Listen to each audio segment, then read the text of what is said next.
Welcome in, everyone, to Inadequence's practice tournament. It's Monday, it's 7 something p.m., and we are here to have a look at Martine's fantastic battles. Though, aren't you excited, Lou?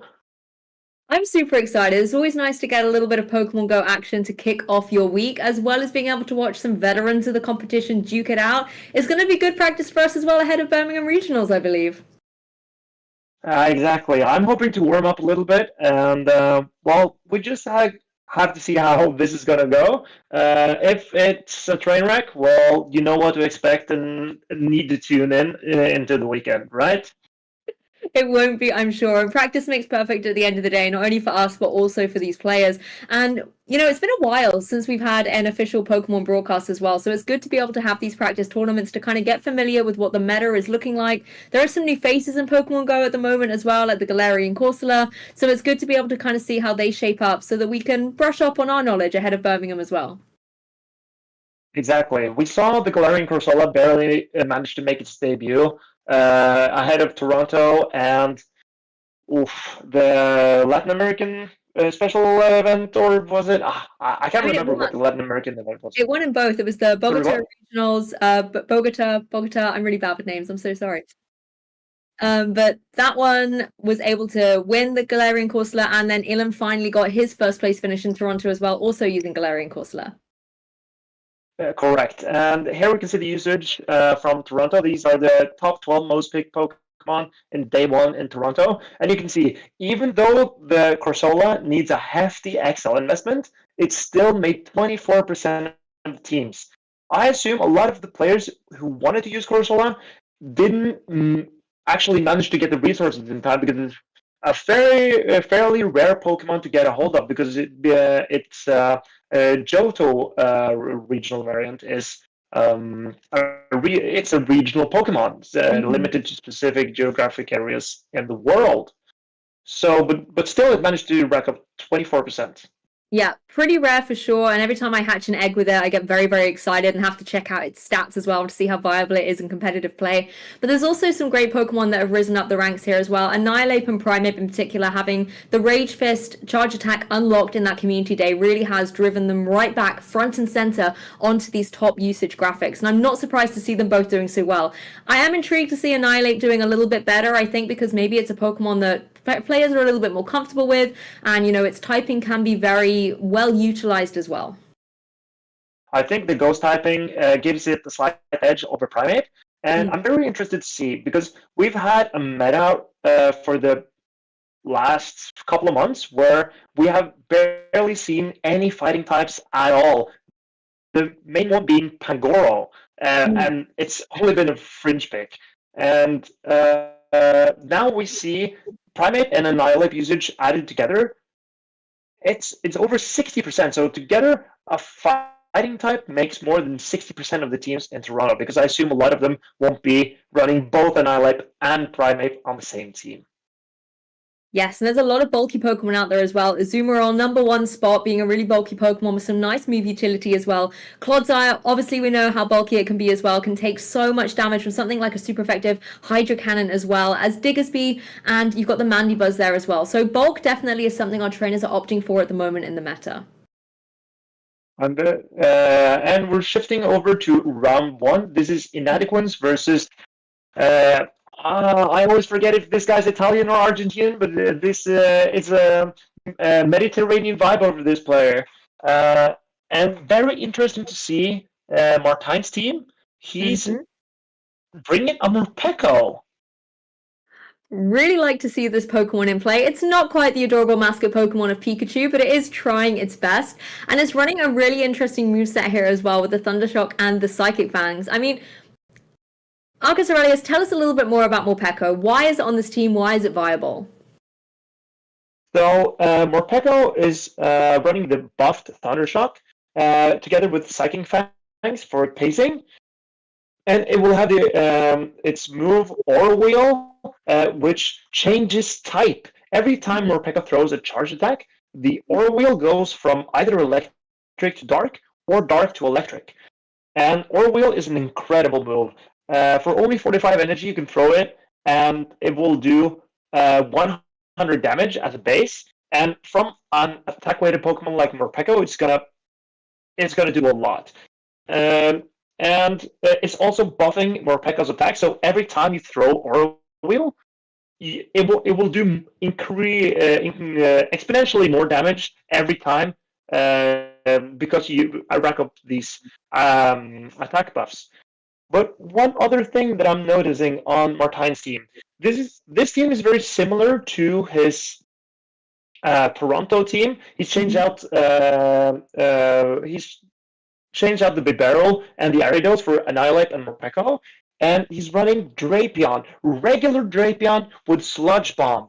Usually you see Shadow Drapion with Aqua Tail, but no, Martine opted for regular with Sludge Bomb in this one.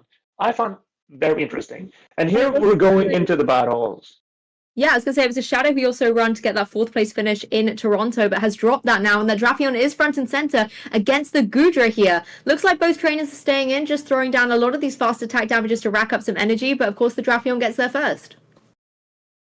I'm very excited to see how this matchup turns out. I know that Goodra against the regular Drapion with a Thunder Punch buff will win every equal shielding scenario, but against this regular Drapion, I'm not so sure how this matchup goes. Yeah, I'm so used to seeing Dragon Breath racking up so much energy and doing so much damage, but now that you're not that Shadow variant, you don't have the drop to your defenses, the Drapion is able to take these fast attacks really well. Actually getting to a second charge attack here. It is going to be shielded, though, on the opposing side. And we see a debuff on the Goodra, but the Goodra will get the Dragon Breath down, so wins the one shield scenario, and the energy from this Goodra is going anywhere. Oh, he no-shields the Morpeko. This is brave.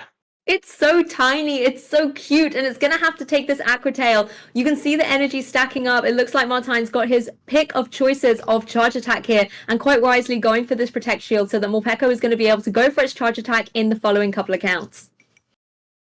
Yeah, and here comes the Wigglytuff. This is not looking great for the Morpeko, but the energy still goes everywhere. This Aura Wheel is gonna dent this Wigglytuff. That did so much more damage, more than I was expecting, and you get that change as well. So the Azumarill switching in now. The bubbles are going to be able to go through, start stacking up a little bit of energy, that Ice Beam primed and ready to go, and it really looks a bit difficult for the Wigglytuff now.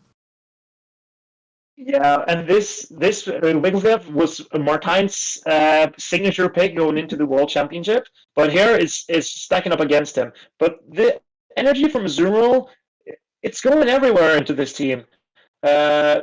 Well, actually, now that it's debuffed, this Dugong is going to be able to take this energy pretty well. Yes, this is quite nice here for the Dugong, just able to take some good energy. You can see the fast attacks not very effective, but it still does give both trainers the utility to get these charge attacks ready and rocking to go. You're able to get lots of energy, and then possibly with the switch timer comes down, get a better ball position to utilize all of that damage. I assume Martine is going to swap out, but it's not looking great for him, to be honest. You can't shield this, but you kind of have to. You have to be able to stay in the game, but that's both your shields down. Your opponent still has one to utilize. The Morpeko comes in, but this is so much damage coming through from the Dugong. I think one more fast attack is going to finish it off, but at least the charge attack is able to come through. Yeah, let's see if he gets the shield. Yeah, he's lost count, and now the Dugong is going to be defense debuffed. And can he live this drill run?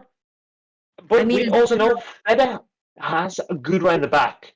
Oh, it does. Still. It is able to hang on. Just able to hang on. The Goodra's able to switch in here, but the Azumarill falls down, not able to go for one of its charge attacks here, meaning that Fede is going to be able to take game one. Oh, that was closer than I expected in the end. Very well recognized by Fede that the Goodra going for the farm down was his win condition in that matchup. Well played by both of them, but I'm very interested by Martine's choice of farming down the Goodra with a Morpeko. The energy is very good into everything here. He's got no electric resist outside of the Goodra, but the Morpeko just took so much damage, and the Dugong became so hard to handle in the endgame. Yeah, Morpeko was able to deal a huge amount of damage with that Aura Wheel into the Wigglytuff. That was not a damage roll I was expecting to see at all.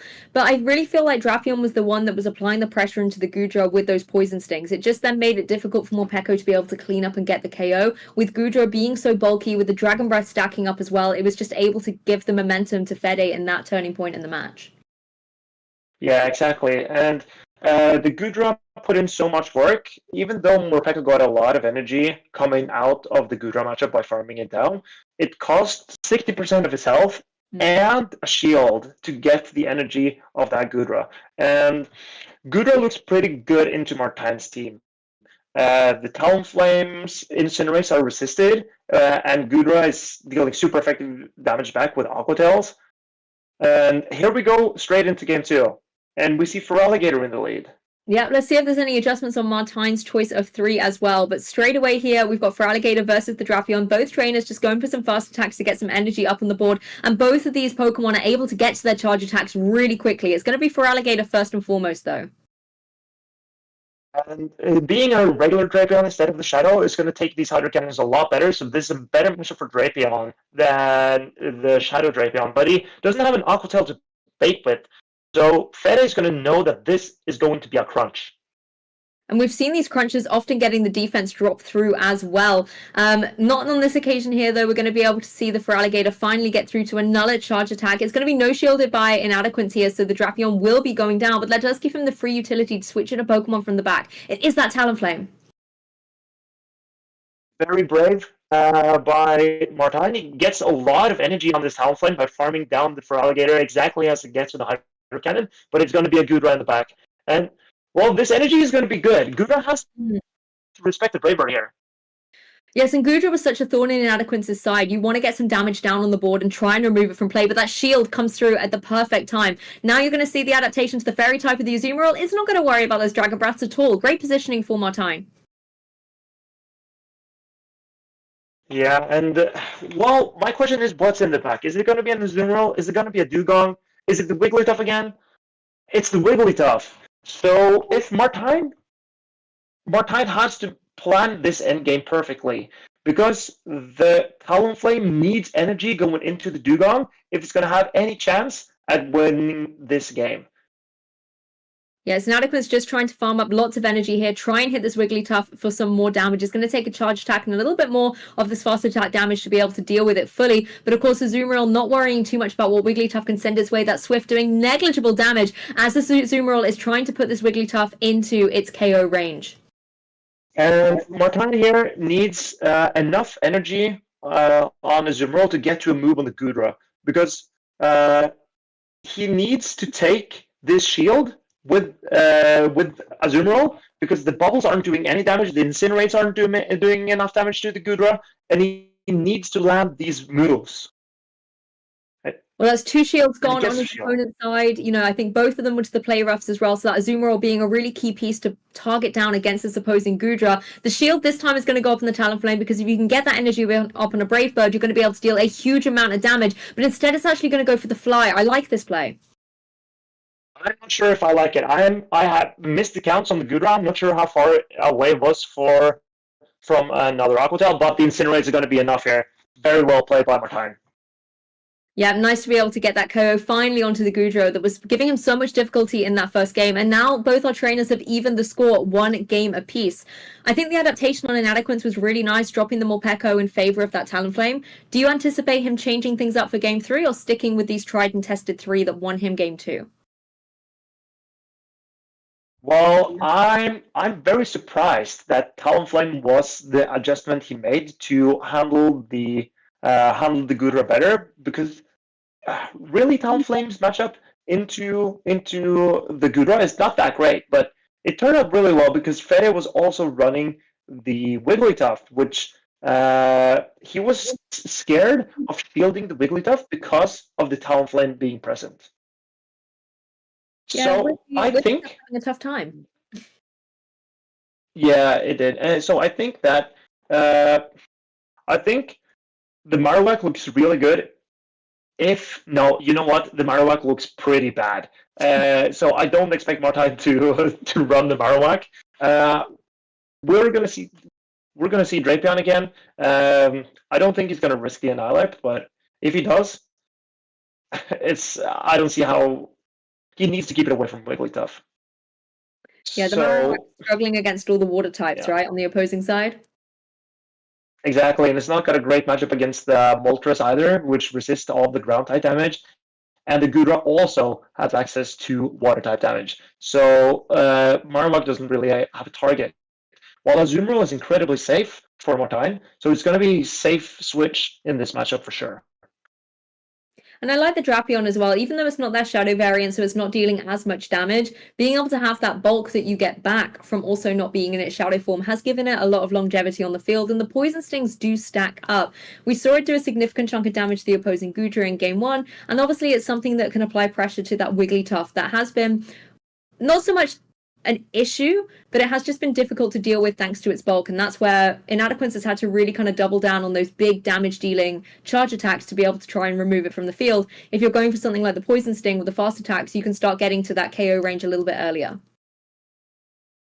Yeah, so I fully expect the Drapion to come into this game as well as the Azumarill. Drapion and Azumarill is a tried and tested combo in this meta, and I don't see Mortine dropping the Drapion or the Azumarill.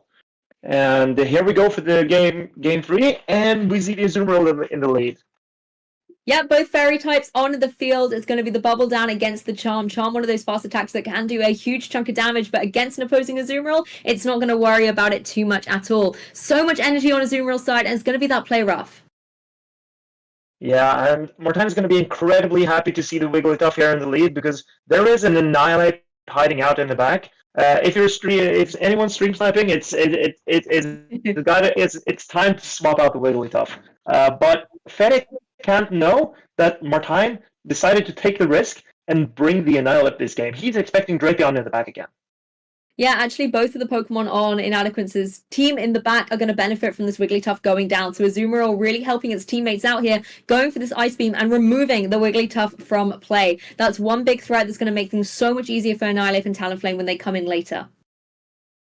Oh, this is looking dangerous for Mortine, though, because this Annihilape is going to have to deal with this Feraligatr, and it's going to be up a lot of energy. You don't want to come in with Talonflame into this Feraligatr. So he's going to have to start countering this Feraligatr down. You can go for the counters, but the Shadow Claws are going to come through thick and fast as well from that opposing Feraligatr, dealing that super effective damage. And Inadequance had to utilize the shield straight away, a second shield, in fact, onto this Annihilape, putting it into a really devastating position. Really, in Inadequance's play here, everything is going down onto this Annihilape. He's invested in it. Now he's able to go for this Rage Fist, but is it going to be able to pay off? What I'm wondering is if the Feraligatr can hang on. Oh, it gets to the move, and this is going to come so close to knocking out the Annihilape if it doesn't blow out the candles of it already. And the Talonflame is not going to be able to handle this Feraligatr. This looks like an awful position for Inadequance. So much investment, so much time, both shields used on that Annihilape, but the shield on the Feraligatr meant the Rage Fish was not able to connect. The Incinerates, however, are certainly putting in a lot of work, but the lack of shields means that the Talonflame was so vulnerable to a charge attack from the Feraligatr, but his opponent doesn't fall for it. Talonflame comes back onto the field, and now the Hydro Cannon is launched. Yeah, and this is going to blow out the candles for this Talonflame too. This Feraligatr put in so much work for Fede. Oh, Mortine, he took a risk about going soft to the Feraligatr. It did not pay off this time. And I'm not sure how to better handle the Feraligatr. Maybe the Morpeko was the answer. Maybe keeping the Drapion in the team. But he took a risk, and sadly, it did not pay off this time. Very well played and executed by Fede, who set up his Feraligatr to sweep Mortine's team. Yeah, I mean, we were talking at the beginning of that game 3 about how the Wigglytuff was something that Inadequance really needed to remove from play based on his back line. But actually, once Wigglytuff went down, it was kind of Feraligator's time in the spotlight, and you could see the way that the damage was stacking up with those Shadow Claws coming through, particularly into the opposing Annihilape. And then when you've got a Pokemon like Talonflame that's weak to the water type attacks with the Hydro Cannon, the I'm not gonna lie, every single time I see how quick Hydro Cannon charges up, I'm always shocked, and it almost feels so difficult to stop those Hydro Cannons rolling through. But the way that it was able to target down both the Talonflame and the Annihilape meant that Inadequance was really on the back foot, even though there was a strong start by getting rid of that Wigglytuff. Yeah, I think to deal with the Feraligatr, you need to have something that resists the Hydro Cannons, and it's so risky to let it set up on your Azumarill like it managed to do in this game. But at the same time, what could Inadequance have done different? Because he needed to get rid of that Wigglytuff for the Annihilape, and if he swaps in the Annihilape immediately, he risks Fede also swapping out the Feraligatr to and store up a lot of energy and then swap out, and those Hydro Cannons will be so threatening to the Talonflame in the endgame. So he took a risk, and sadly it did not pay off for him. But I'm not. I think in retrospect he's going to realize what mistakes he made. I mean, the Feraligatr is hard to deal with. You've got Pokemon like the Morpeko that's got the Thundershock, for example, that can deal some good damage. Aurelius as well is a really nice way to be able to deal with it. But as you said, the ball positioning and the alignment is not always something you can rely on. If your opponent has that switch timer and the flexibility to bring a Pokemon out, then Morpeko could be against an opponent that is going to have a tougher time against. We saw how much damage it takes from a lot of these fast attacks, and it could leave itself really vulnerable.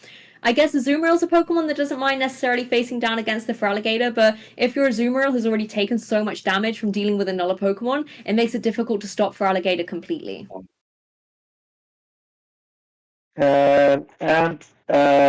Sadly, it did not go Martin's way for this round, but we're going to take a look at what Pokemon we expect to do well for this tournament.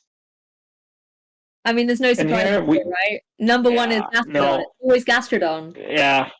Well, you can see that you are on the second row here, so Gastrodon is maybe the fifth pick here, because as you can see, I'm on the top. These are the Pokemon that's going to do well, and Fede had the Dugong. I'm just saying. I mean, we do have one Pokemon in common. We've got the Jumpluff, right? Jumpluff's definitely going to be a superstar, I believe. Absolutely. From my testing with Jumpluff recently, it's been incredible. I've enjoyed its flexibility. It's so tanky that even against a poison type like Drapion and even Shadow Drapion, its matchup is not that bad. Maybe that's why Inadequance is running the regular Drapion with the Sludge Bomb. Maybe. And also, it's a Pokemon that can deal relatively well with the water types that are running around as well. Pokemon like the Azumarill, Pokemon like the Feraligatr, as well as having really nice type coverage. I like the fact in its charge attacks, you've got the Aerial Ace and the Energy Ball to give you lots of flexible options in this current meta. Even against the water types like Azumarill and Feraligatr, they have access to ice type attacks.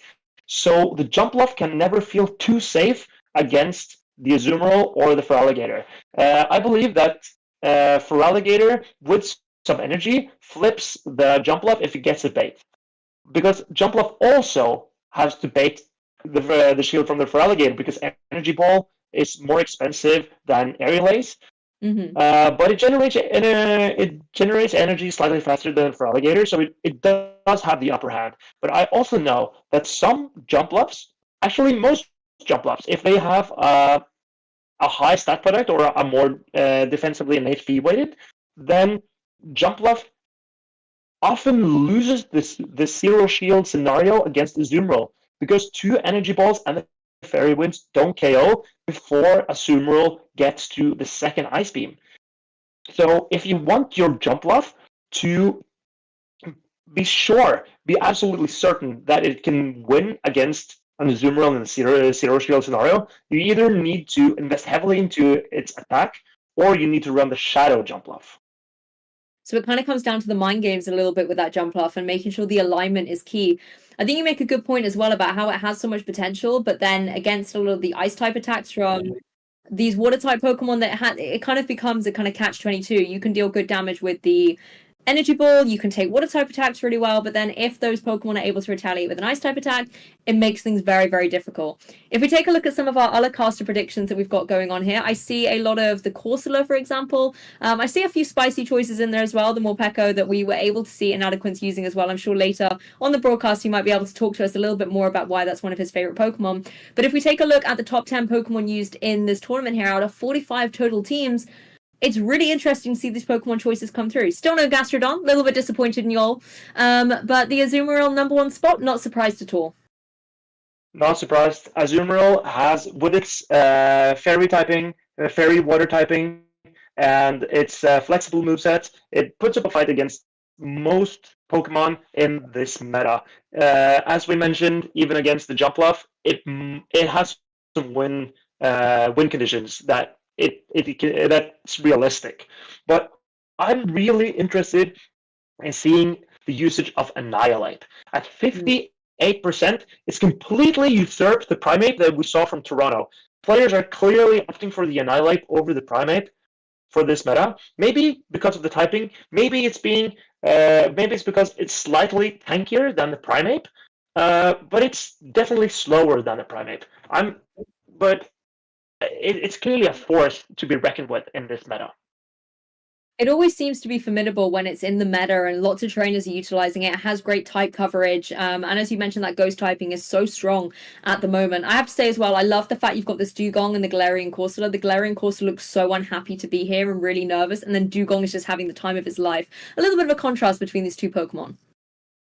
Absolutely, and I think they pair well together as well. But I also do believe that we have the next matchup ready. Oh, let's go. Always exciting. So again, we're going to be showing Inadequate against Brick. So, some interesting changes up to the teams here. Some of the Pokemon that we've just seen on the usage charts as well, such as that Superior, a Pokemon I hate to see as a Gastrodon player, but I have to say I've seen it do incredibly well. I remember Galaxia Bolton winning a championship with that Pokemon on his team to tremendous effect, and it is one of the Pokemon that a lot of trainers are using as their grass type of choice. Yeah, but remember that Galaxia Bolton won with Leaf Tornado Superior. And in my opinion, that's basically an entirely different Pokemon. They are... Oh, yeah, absolutely. I think, as we see here on Brick's side, you get the Aerial Superior. So its matchup into Jumpluff is not as terrible as it would be with Leaf Tornado. But I'm very interested to see that Clodsara has come back for Brick GF. Clodsara, Pokemon that we saw a lot of in the beginning of the 2025 series, but its usage has gone down quite a bit recently. But we also see, obviously, the Annihilape. Everyone's running Annihilape these days.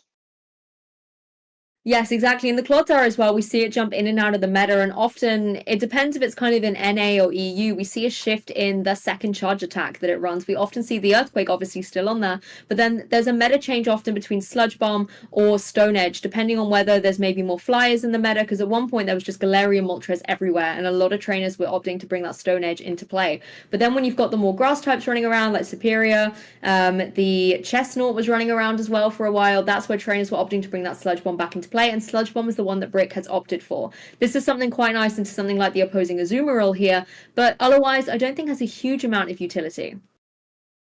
No, I think the value of Sludge Bomb on the Clodsire is to break up the Azumarill plus Grass type matchup. And here we go. We have the Drapion in the lead against the Shadow Feraligatr.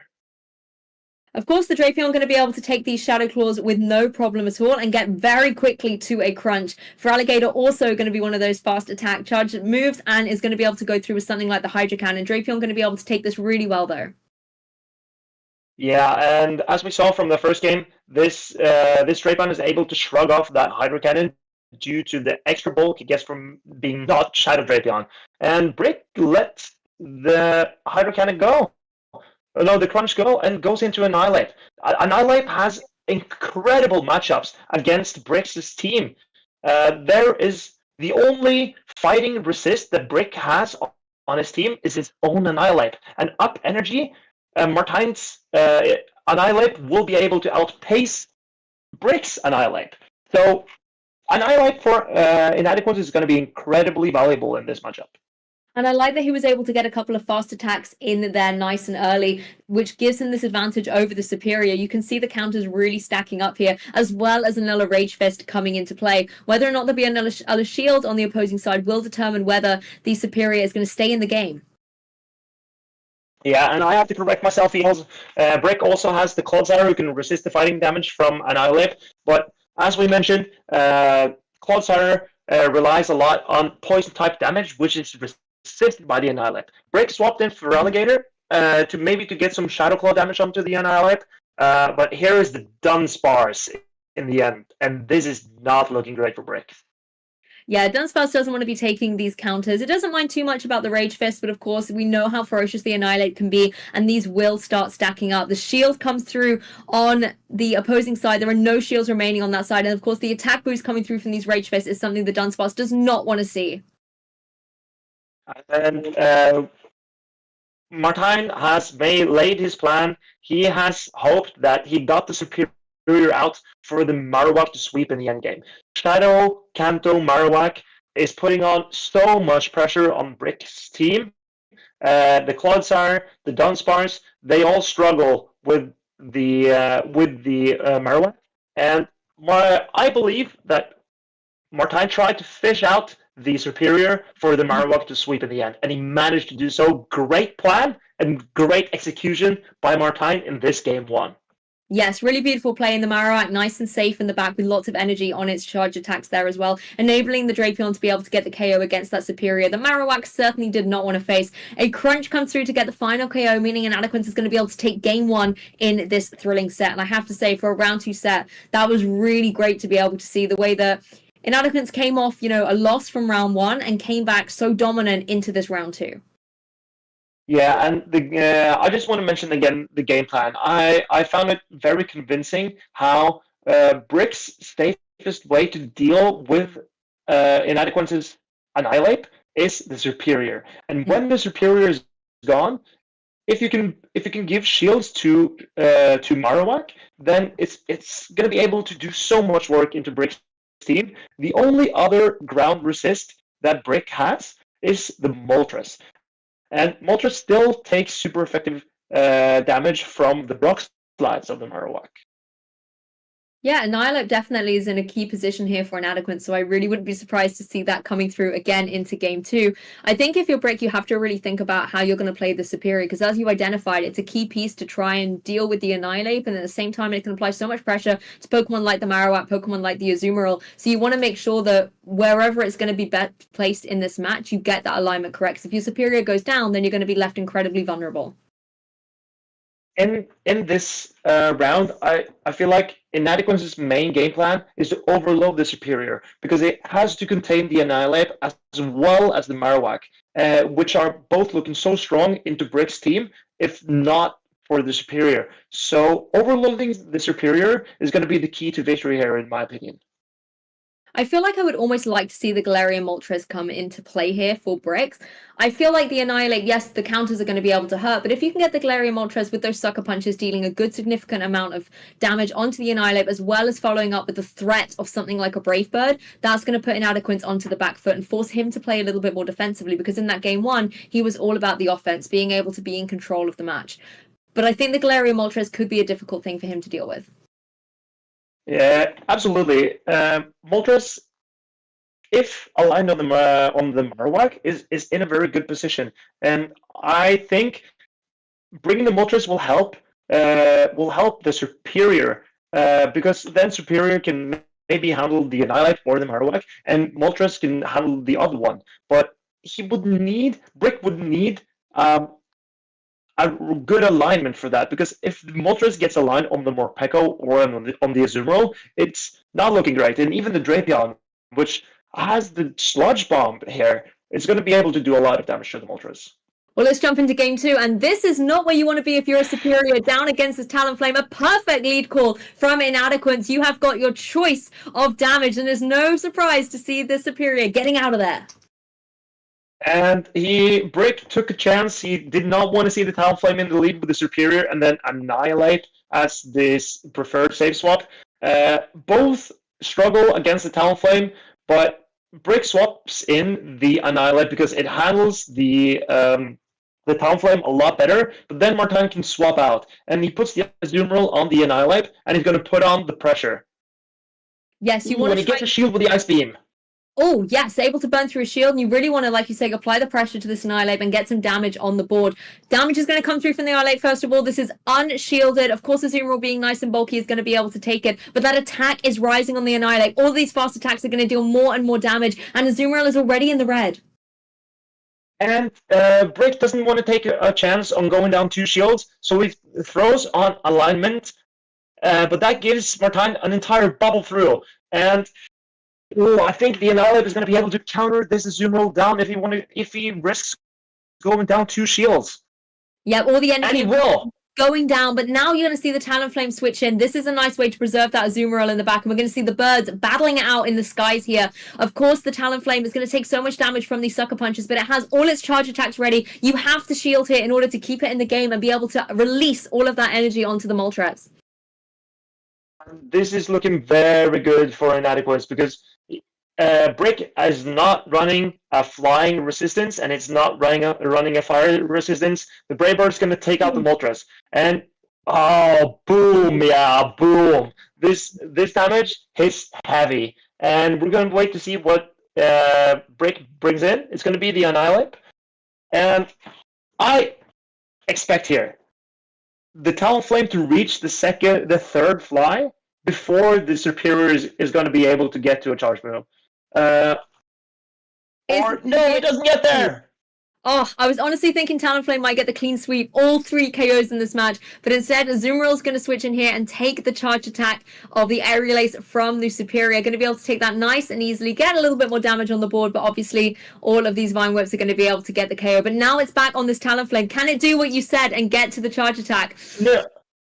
Superior outpaces. It was a perfect undercharge by Brick to get enough energy to take out the Talonflame. Now, question is, Morpeko with the hard-hitting Aura Wheel. We've been hyping Morpeko up this entire game, this entire tournament, this entire round. How much is this Aura Wheel gonna do?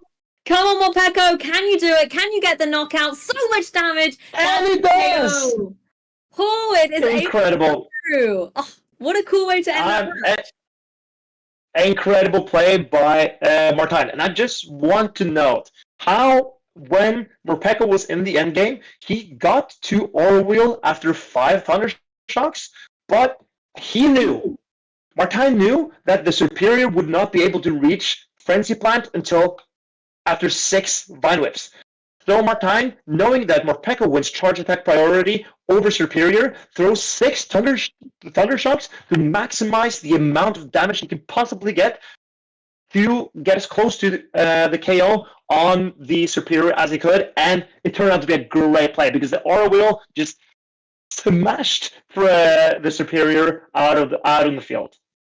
I feel like these are the plays that really separate the good from the great. Like you said, knowing your counts exactly, but not only knowing yours, knowing your opponents and being cognizant of what count you're on versus your opponent so you can make the opportune play. Because if you miscount there or you're not fully aware, you might hesitate, you might click the wrong move, and then suddenly the momentum goes to your opponent. But the fact that Inadequates had that play in hand, knew exactly when to execute it with that Aura Wheel, absolutely beautiful.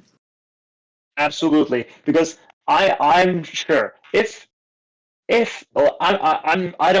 don't know the exact damage ranges here, but imagine that Inadequates throws 5 Thunder Shocks, the Aura Wheel, and then Superior lives on 1 HP. When he throws that move, the Superior gets the Vine Whip through and gets the Frenzy Plant if it would have lived. And then I'd know that Martin would have been beating himself because that's one of the toughest way to go when you know that you have a way to get more damage in and he didn't go for it, but he did. And as you said, that does separate the good from the great. And I think as well, something you mentioned about, sometimes making mistakes and looking back and having that hindsight to be like, I could have made this play and been able to win. That's what these top players do. Yes, you win a lot of games, but you actually learn a lot, most of all from your mistakes and from the losses. Because if you can go back and analyze what you could have done and then not make that mistake again in the future, that's what really makes champions at the end of the day. So to any trainers out there, make sure that you are utilizing the knowledge you can get from your losses as well. And that's why we do these practice tournaments, because you're going to win some, you're going to lose some, and ultimately it'll make you better prepared for when you're on those regional champion floors. And even though you make these mistakes, yes, they will keep you up at night. I know from experience. When you realize you've made a mistake and you would have won if not for that mistake, it's hard to let them go. But that's why mental coaches is a business. Exactly. And I think that's always the kind of thing you need to be able to do, is kind of have that momentum and that determination and resilience to lose a couple of tournaments. And you see it, the amount of times that trainers do incredibly well, and then the next tournament just kind of, sometimes it really doesn't go their way, maybe don't even make it into day 2 because they're trying something new. But you just have to be resilient and keep focusing on the next tournament. And one Pokemon I really want to focus on that has done so well in this tournament so far has been that Annihilape. It's been a Pokemon that's been around for a while, dropped off, and then got this Rage Fist unlocked from the Community Day, and it has just come back with an absolute vengeance. You can see its strengths here, with Counter being that fighting type can deal so much damage into Steel, Ice, and normal type attacks, as well as having that Rage Fist power through to be able to boost up its attack to deal even more damage afterwards. Yeah, and I gotta say, I really like Annihilape as a Pokemon, and in the main series, I think it's incredible. But here in Pokemon Go, right now, it's so strong. Maybe it's a little bit too strong, because you can see here from its strengths, these are fighting weak Pokemon that are weak to fighting types like Annihilape, and the counter damage that Annihilape carry is very threatening to the Diggersby, the Dunsparce, the Sandslash that was here. But even against the weaknesses like Azumarill and Talonflame, and also the Corsola. Corsola is a terrible matchup for Annihilape because it's so tanky and does super effective damage back with its fast attack. But the Talonflame matchup, if Annihilape swaps in, gets to the Rage Fist, and it's unshielded, Annihilape is going to win that matchup in the two-shield scenario. Talonflame cannot take the counters of Annihilape if it lets the Rage Fist through. And we just saw in the previous game as well, Annihilape managed to utilize its shields, and Azumarill did not shield the Rage Fist. The position for Brick, who was running the Annihilape in that game, was not great afterwards, but you see the strength of Annihilape. Even against its weaknesses, it's still putting in so much work. And I think that's the flexibility of its moves as well. Like, as you said, Pokemon like Azumarill aren't going to worry about the counter or the close combat, but something like the Rage Fist, particularly with the attack boost it starts getting, can deal formidable damage. And if you're able to take a couple of attacks here and there as well, maybe have a shield to be able to burn off your opponent's energy, it really does put Annihilape into a prime position.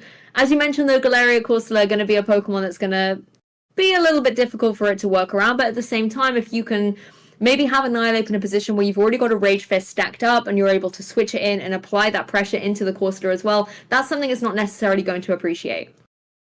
No, absolutely not. And I think that, obviously the fighting and ghost type coverage is incredible. But as we see from the Pokemon mentioned here, Annihilape doesn't really need close combat in any of these matchups. Against Diggersby, it resists the quick attacks, so Diggersby struggles hitting it back for substantial damage quickly. Dunsparce, not really either, and Sandslash melts to the counter damage. So I also want players to be aware of Ice Punch being an actual option for Annihilape, because that makes it able to hit back against the jump bluffs and maybe Togetic or Mandibuzzes that fly around. So for giving Annihilape a slightly better coverage, I think Ice Punch is also a legit option for this Pokemon. I like your thinking on that as well, because close combat does have that detrimental effect where it drops your defenses as well, and particularly early game, that's really not something you want to be clicking at that point. So having, I think, the ice type coverage on there, considering the damage that counter can deal by itself as the fighting type attack, you might be onto something there, Marcus. Yep, and that's the interesting part about Annihilape and how strong it is and how flexible it can be, and gives players a lot of options in how to build their team and how to use their Pokemon. We can take a look at the bracket if you're done talking about Annihilape, Leo. Oh yeah, I think we exhausted all options in that Pokemon, but let it take a break and get ready for the next round, as we can take a look at some of the current standings here as well. Thankfully, our wizard behind the machine here of Inadequance is going to be able to guide us through. My eyes are not quite what it used to be, but you can see the tournament is starting to roll through. Okay, I'll say what I see, and let's see if we can zoom this in a little bit here. So, I don't know if this helps, but I hope so. We see Dan has the upper hand in the bracket. We also see Snowman performing incredibly well with a Primeape. He has 2 wins so far and 0 losses. And we see the Azumarill and Drapion core. This is very interesting. And Claude Siren and Feraligatr coming back as well for Snowman. Very, very interesting. yes, really nice to be able to see the Primeape on there as well, considering we just spent a while talking about the Annihilape. We've got to remember that Primeape also got that Rage Fist charged attack unlocked, and it's definitely been making waves on the field. We saw it in Toronto do really well. It was on a bunch of the teams, including in Top Cut with like Colin 6, for example. So it's, I think, going to have a lot of utility in the meta at the moment, just not as much as Annihilape. I agree. And we see from 4 down here, who's also performing very well. He's running a carbon copy of the Toronto winning team of Elam. Elam had this exact team when he won the Toronto Regional Championship, and it seems like this team still is incredibly threatening to the meta. Yeah, really nice to be able to see this team of 6 win in Toronto. Ilum, one of my favorite trainers for one reason and one reason alone, which was he was the first trainer to ever get a medal running Gastrodon. So he definitely is a firm favorite in my books. And it was great to see him get the #1 spot with this team of 6. Gastrodon, I'm sure, was on the bench supporting, I'm sure, with its medal around its neck. You're so biased with the Gastrodon. It's unapologetic. You need to get used to this ahead of Birmingham. I have all the Gastrodon facts. I can talk about it for hours. You've got to get on board for Birmingham. Yeah, well, I am a Gastrodon. I was a Gastrodon believer until Jumpluff became the best Pokemon in the meta. But what I'm curious about is I'm not taking it back. I'm not taking it back. I actually believe Jumpluff is the most flexible Pokemon in the meta at the moment. Together with Drapion and Azumarill, those 3 make an incredibly flexible core of 3, and they have very few hard losing matchups. And we see here from the standings, Little Regional winner Bo performing well. He's on 2 wins now. He's beaten Harjeff and King OWT, and several top trainers who are performing well in this tournament. Yes, exactly. And I mean, Jumpluff's one of my Pokemon in the moment that I'm rooting for. It's on my caster prediction at the end of the day. And, you know, grass types have always been the nemesis for Gastrodon, but I feel like, you know, Gastrodon still has a place. It's still doing good. And a lot of these trainers as well out here battling it out to try and, you know, test their skills ahead of Birmingham.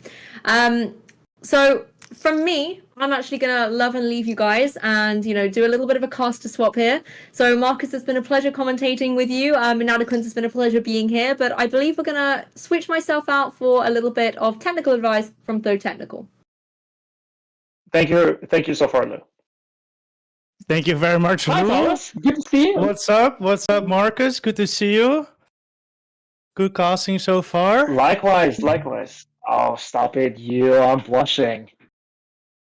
Well, I'm excited to see you this weekend in Birmingham, and you've been getting ready, it seems. Yeah, well, I'm trying, but you never know how it's going to turn out when the nerves kick in. So I'm just trying to get the hang of it and making just taking it one step at a time, I guess. But we've been having fun so far. Lou's been on the Gastrodon hype train. I don't know the. I'm not sure if I should call it copium, but I think it's kind of copium. But I think right now, I love her. She's adorable.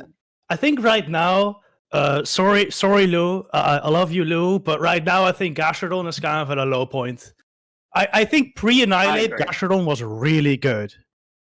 Really especially good. When everyone started running Azu and Dugong together. Before that, like Marowak was really good. I think best Mud Slapper. Then everyone started running Azu and Dugong together. Gastrodon, I think, became much better in that period. And now we got Annihilape. And having your quickest attack be a normal attack, double resist by Annihilape, it's just no good. So I think Gastrodon is a tough time.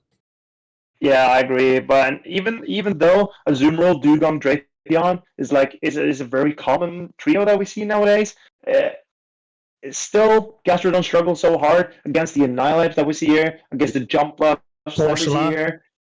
Corsola, it's not great for Gastrodon at all. And yeah, I think Gastrodon needs some meta adjustments to thrive, to put it that way.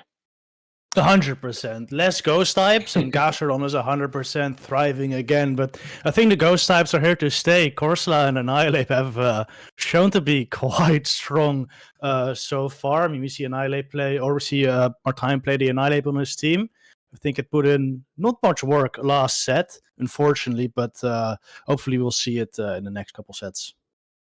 I'm curious, Thomas. Can you talk a little bit about your picks for the caster predictions here? Because you do have some, not unusual Pokemon, but some of them I did not expect to make the caster predictions. I just went hard meta.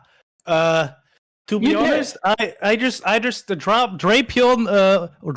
Corsola, Feraligatr, of course, are always gonna be winning. I think those three are the meta right now. Those three combined with like Diggersby are the meta. But I think Mandibuzz may be a little bit more of an off pick, but I think it's very good, especially with Air Slash. I think a lot of teams will have a combination of a Grass type, Annihilape, Corsola, Diggersby, and Air Slash Mandibuzz, and Drapion, of course. And Air Slash Mandibuzz does very well versus all of them. Would you run, like, the Corsola does not have that terrible matchup against the Air Slash Mandibuzz because of the Power Gem. Are you saying that you're still willing to run the Air Slash Mandibuzz now that Corsola, even if Corsola has such a decent matchup into it? Oh yeah, for sure. Or would you consider Snarl? The thing is, with Snarl, you start losing out on like Annihilape and Primeape. True. And I also think if you're running Snarl Mandibuzz, you should just run Galarian Moltres. Oh, that's because for the dark type damage, Galarian Moltres is just better, more flexible. But Air Slash Mandibuzz has that niche that it's just able to hard counter like Annihilape. Well, Close Combat Sales a lot, but it's still very good into Annihilape, very good into Aridos, very good into Drapion. It's a bit of an RPS Pokemon, right? That's what Mandibuzz does, but it does that very, very well with Air Slash. But so you're saying that you would run Air Slash Mandibuzz right now over. You're saying that Air Slash Mandibuzz provides more value right now than the Sucker Punch Moltres does? I think so, yes. Okay, yeah. Well, I don't disagree, and I think I also agree with that. With you saying that it's kind of an RPS pick, but it core breaks a lot of teams that are coming right now, which I really agree with. But do you think that Mandibuzz is the best flying type right now? Air Slash Mandibuzz is the best flying type? Man, there's so many flyers right now, and I think they all do their thing, right? We got Talonflame on Martijn's team, a Pokemon I also really, really, really like. We saw Talonflame especially do well in Toronto, because for some reason, over in the Americas, they do not really enjoy running Feraligatr. So that makes Talonflame do so good. But as you can see here, 40% Feraligatr in this tournament. Talonflame does have a bit of a tougher time. But then you got Jumpluff, which does have a fine time versus Feraligatr and also Pokemon like Diggersby and Annihilape. More so than like a Menabus does. Also Azu, of course, which Jumpluff can beat. So as far as flying Of types course. go, I would say Jumpluff is probably best, but it's all dependent on your team comp, of course, which one fits better. Oh yeah, absolutely. And I'm very interested in how Superior still has higher usage than Jumpluff, because in my experience, Jumpluff is so flexible with a lot of strong matchups right now, while Superior obviously also the same. As you can see, the Superior into the top 5 has it's got better matchup into Azumarill for Alligator and Diggersby. No, maybe not Diggersby. It's got better matchup into the Waters, but I don't know. What would you prefer, Superior or Jumpluff as a grass type? Again, depends on teams. I think Superior is a better forcing Pokeball. Like it wins water matchups very, very nicely, especially Azumarill. Feraligatr maybe not so much, but much better than Jumpluff, right? So Superior is a very good forcing Pokemon, can also beat Corsola, whereas Jumpluff, of course, is more flexible. But seeing as a lot of teams are starting to run like hard counters to Jumpluff anyway, we do see a rise of like Alolan Sandslash and Talonflame and such. Like if you're gonna get hard countered anyway, may as well run the Pokemon that can actually hard counter some other Pokemon as well in the Superior, of course. Yeah, great point. I agree that it depends on team, and it seems like we have the matchup ready. And you speak Dutch. Sorry, right? So you may your mic cut out a be little able bit. to pronounce the name of this opponent. Oh, Art? No, I have no clue. This is not Dutch. This is I have no clue. RGRJ Keke. We just call him Keke or Kiki? Maybe Kiki? Keke? I don't know. Kiki, I'm fine with with either. Yeah, anyone in chat, let us know. What do you think of this team? I think this is the downside of running the non-Shadow, non-Aqua-Tail Drapion. The Diggersby, yep. The Diggersby matchup is so much worse because the Drapion would have looked incredible, in my opinion, into this team if it had the Aqua-Tail and the Shadow form. But that's not his plan for this game. But I do think the Marowak looks incredible. The only ground resist on Kiki's team is the Talonflame, and Talonflame has to watch out for the Rock Slides. Yeah, if you get like a little bit of an energy lead with the Marowak, you could make the matchup so comfortable, especially if you're willing to risk a bait, like landing one Bone Club bait or even two, just flips that matchup, and it's huge. And that's a tough call to make for the Talonflame as well, no shield attack, so usually it's quite safe to Bone Club. But yeah, the Marowak for sure. Azumarill looks fine here as well if you can avoid the Toxapex. And Toxapex is hard to run into Martine's team, seeing as the only targets are that Azumarill and Talonflame. Besides that, the rest of Martine's team is very good for Zit. Yeah, and especially when the Marowak is looking this good into Kiki's team, it's going to take some courage to run the Toxapex against Martine here. So I agree with you. I expect the Azumarill and Marowak a lot. I still wouldn't be surprised if Kiki runs it though, because they also have a Wigglytuff and Annihilape on the team. I think if you bring those kind of Pokemon, especially Wigglytuff and Toxapex, you got to be willing to run them at least sometimes, even when they seem to get hard counter. You need that courage to run a team like this for sure. Yeah, players hardly surprise me anymore. I've seen a lot of stuff that I was not expecting to be seeing. Okay, we're going straight into the battle, and Martine leads the Morpeko into the Feraligatr. This is an incredible lead for Martine. Absolutely amazing. Oh, I goes Annihilate. Martine responds with a Talonflame, but it's actually not that amazing for the Talonflame. If Martine lets this go, the Annihilate can actually fully counter down before 3 flies, so it's going to be an interesting game. This was the biggest reason for me not to run Talonflame anymore, because it can't consistently beat the Annihilape. Maybe it's time to go back to Flame Charge Talonflame to up the Incinerate damage in this particular matchup, but I expect Kiki to fully farm this down if Martine goes for the shield.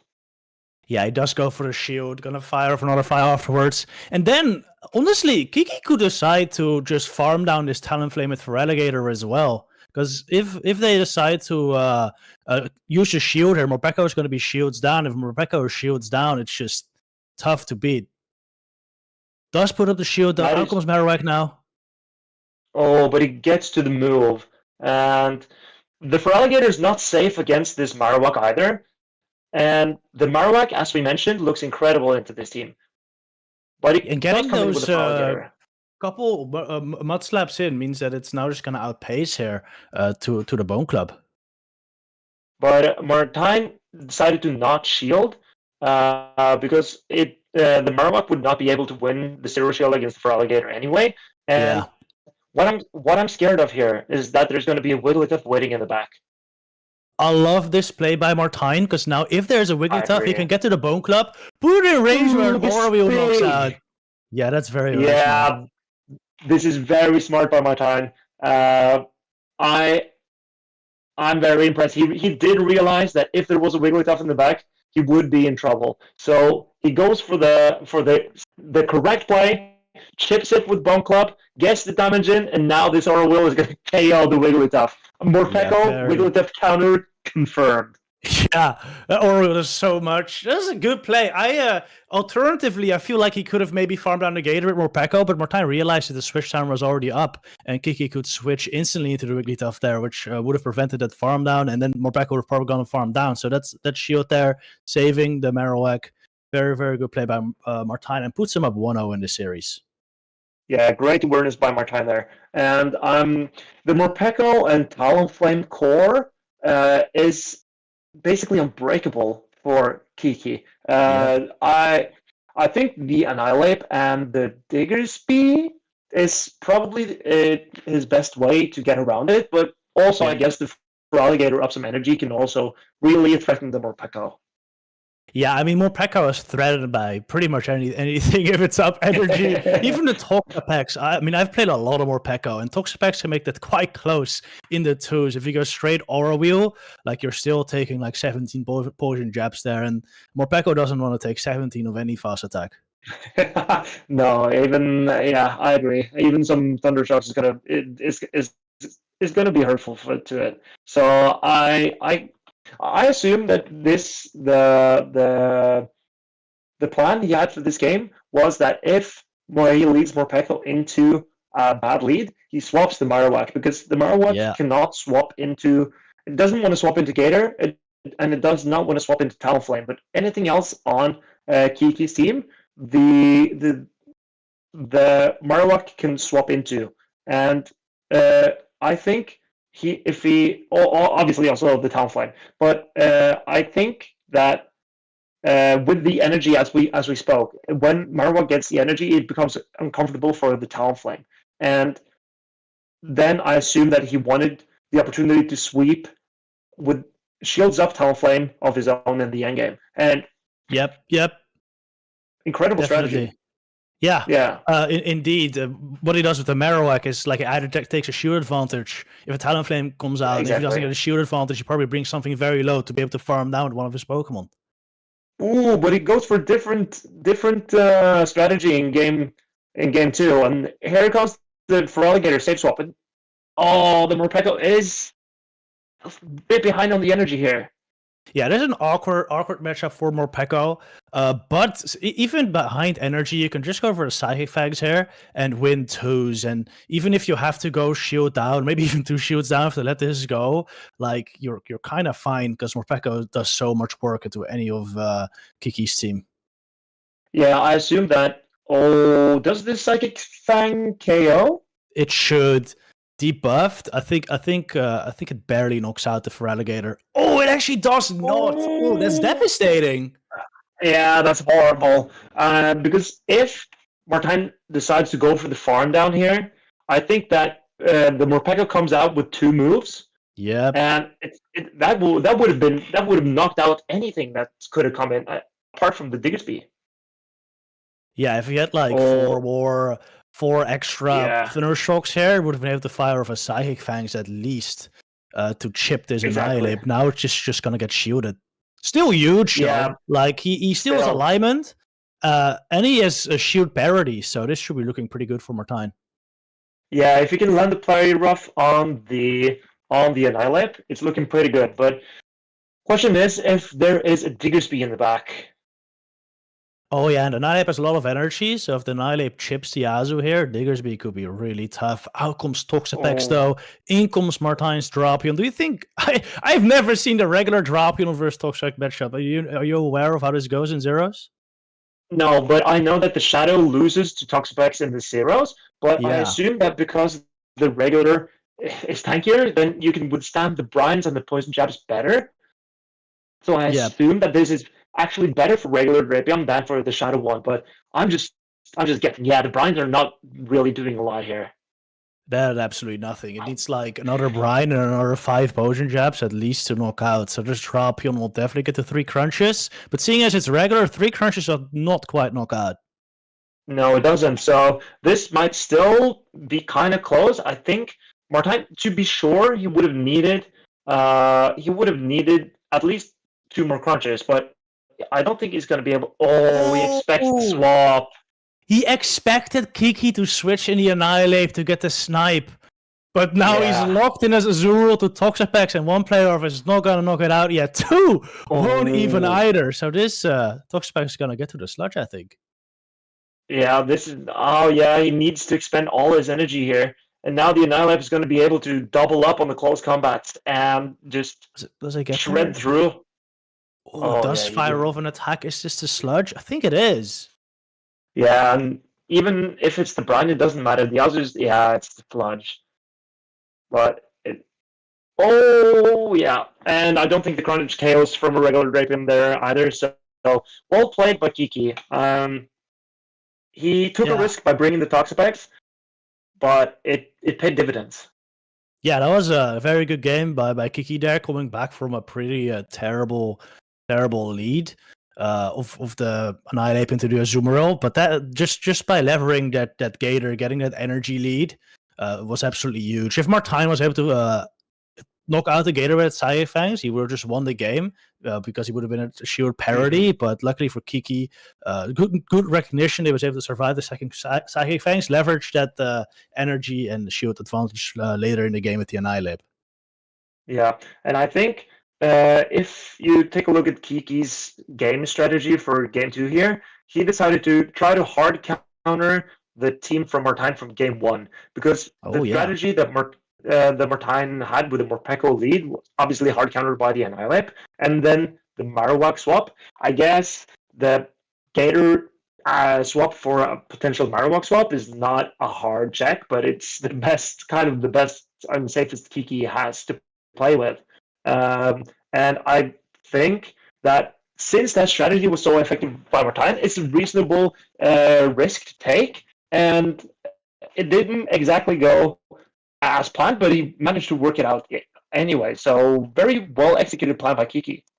I 100% agree. Martijn is the type of player that would just run the same line 2 or maybe even 3 times if he believe is solid. And that first line was definitely solid.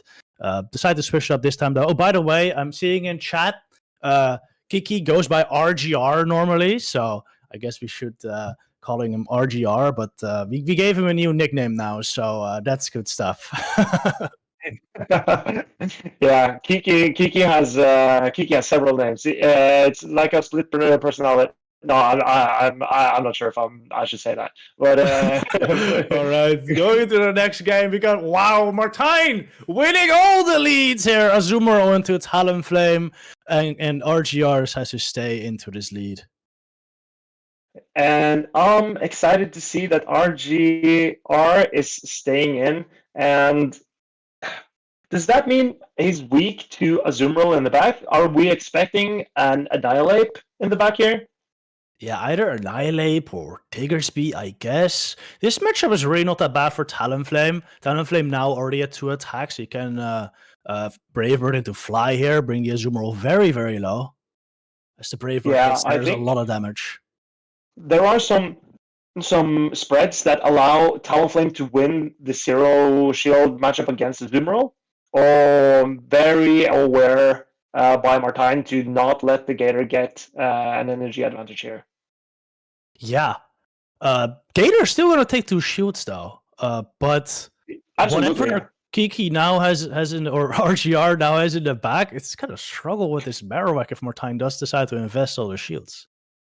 Yeah, because as we saw the Talonflame in the lead, there's not a ground resist in the back. And the Marowak is going to be able to 2-shield through the Feraligatr here, just spend the shield, and it's going to come out with a lot of energy and still like 50% health. So whatever is in the back, it's going to take a lot of it to deal with this Marowak. I think at this point, RGR really needs his final Pokemon to be Diggersby. Considering that he stayed in with the Talonflame and lead, it might be, but no, it ends up being Annihilape, and Annihilape is really going to struggle taking these Bone Clubs here.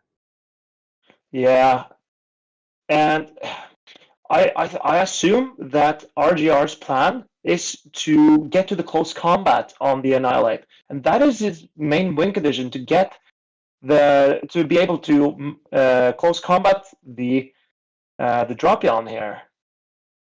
But since it's a regular Drapion, do you think it KOs? Oh, try to catch. I think he really needed that because I don't think this knocks out. Sadly, so he needed that catch, and then he needed to get more counters in. Yeah, it doesn't KO. Drapion survives. Yeah, this is the advantage of regular Drapion ahead of the Shadow, because I assume that the Shadow, I don't think the Shadow lives there. Definitely not. It's like 20% less defense, so that is like 20% more, and then you're definitely down. Martine definitely coming through there with that pick, getting it in a good matchup there at the end. Very nice. Martine winning 3 leads this set. This is actually how we know him, just RPSing every single match. That is true. I mean, whenever I see Martine play some games, I don't know if he's very, very good at the rock paper. Yeah, you're cutting out really, really badly right now. But I just assume you're completely flaming Martine right now, and I 100% agree with that. Martine is a bit of an RPS demon, as we like to say. Oh, even his camera has dropped. I'm really missing Marcus right now. Oh, I'm sorry. Here I am. We agreed with everything bad you had to say about Martine. No, but I have I have plenty of good things to say about Martine as well. I'm just saving them for another occasion. Oh my god! Wow.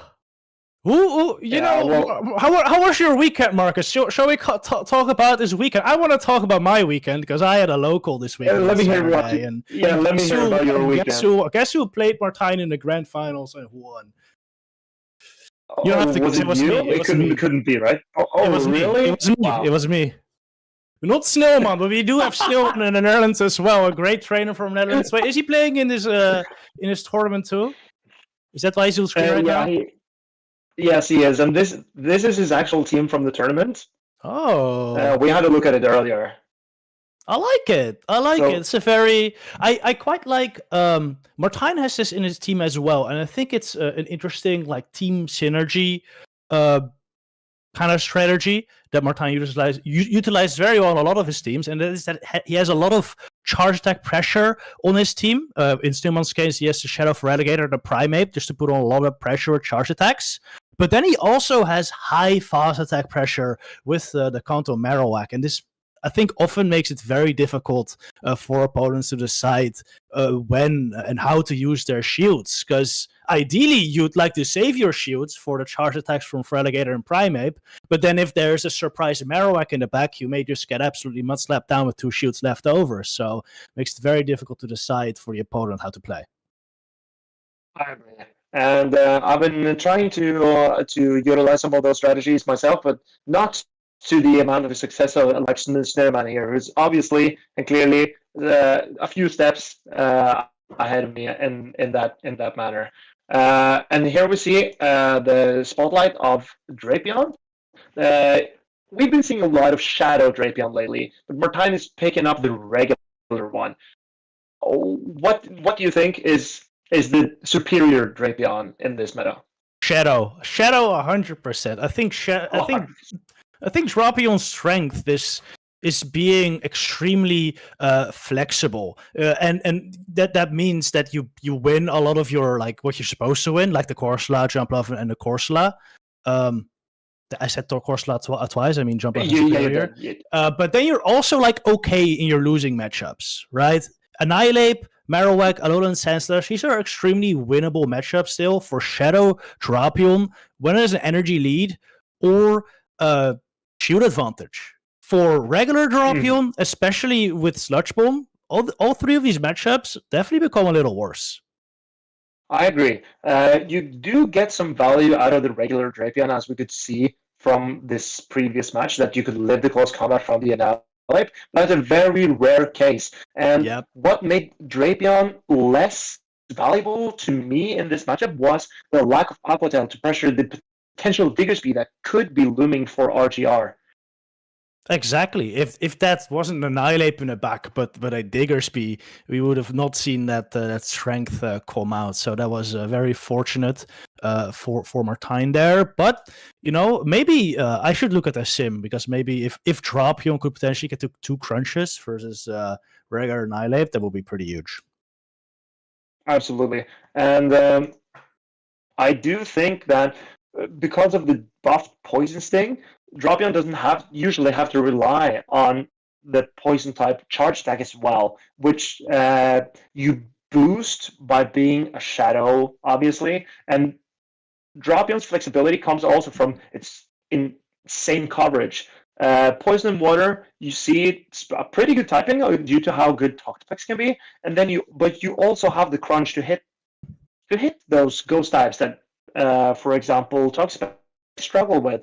And as you see, Corsola is one of Drapion's strong matchups. So I think it's not a lot of Pokemon that's so as flexible as Drapion in this meta. And Drapion is also one of the reasons why it's so hard to run grass types in general.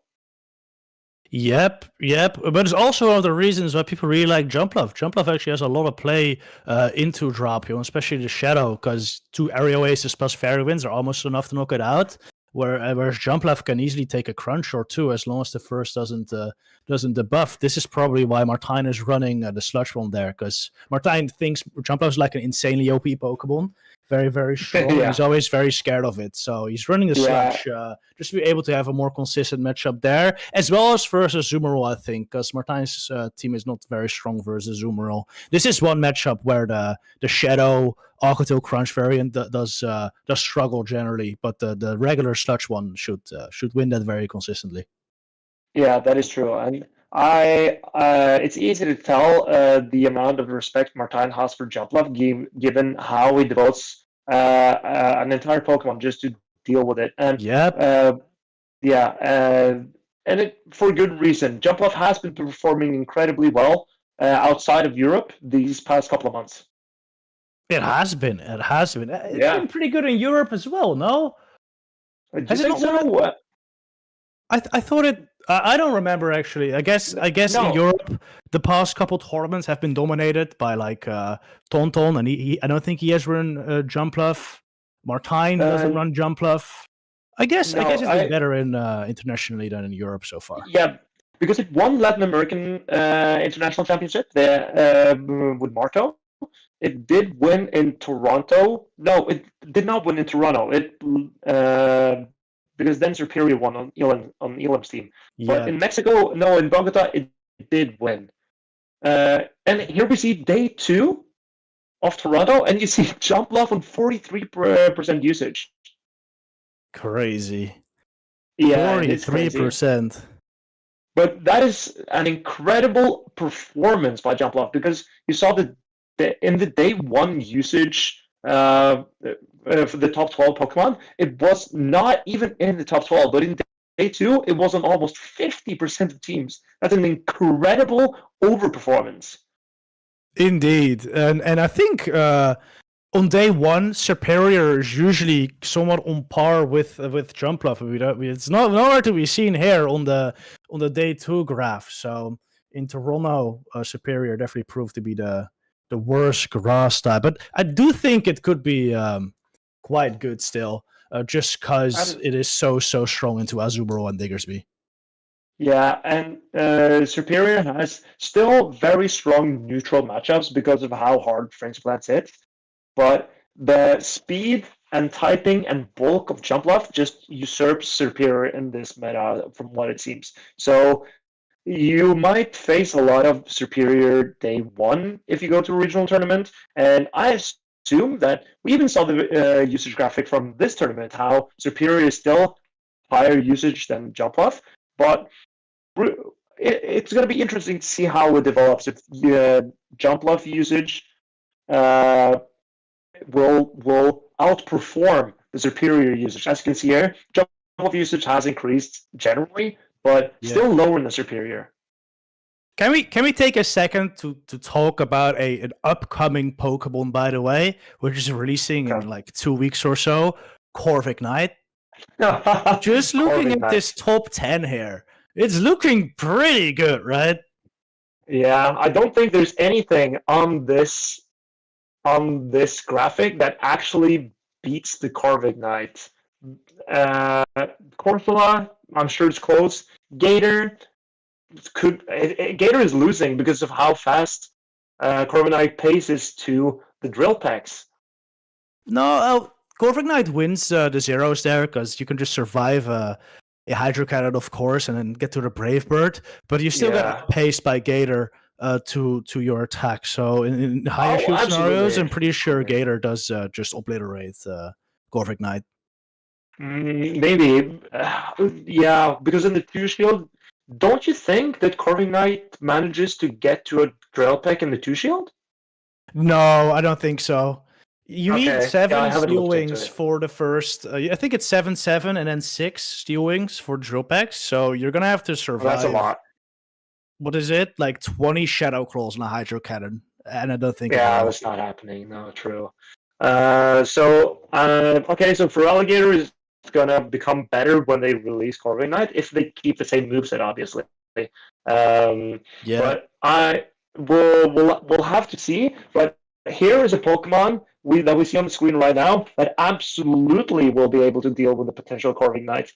And it's on my caster prediction for this tournament, and it's the Unova Stunfisk of Claudicino. Ooh, he doesn't only have the Unova Stunfisk to be the potential Corviknight, but also the Alolan Marowak, Shadow Alolan Marowak.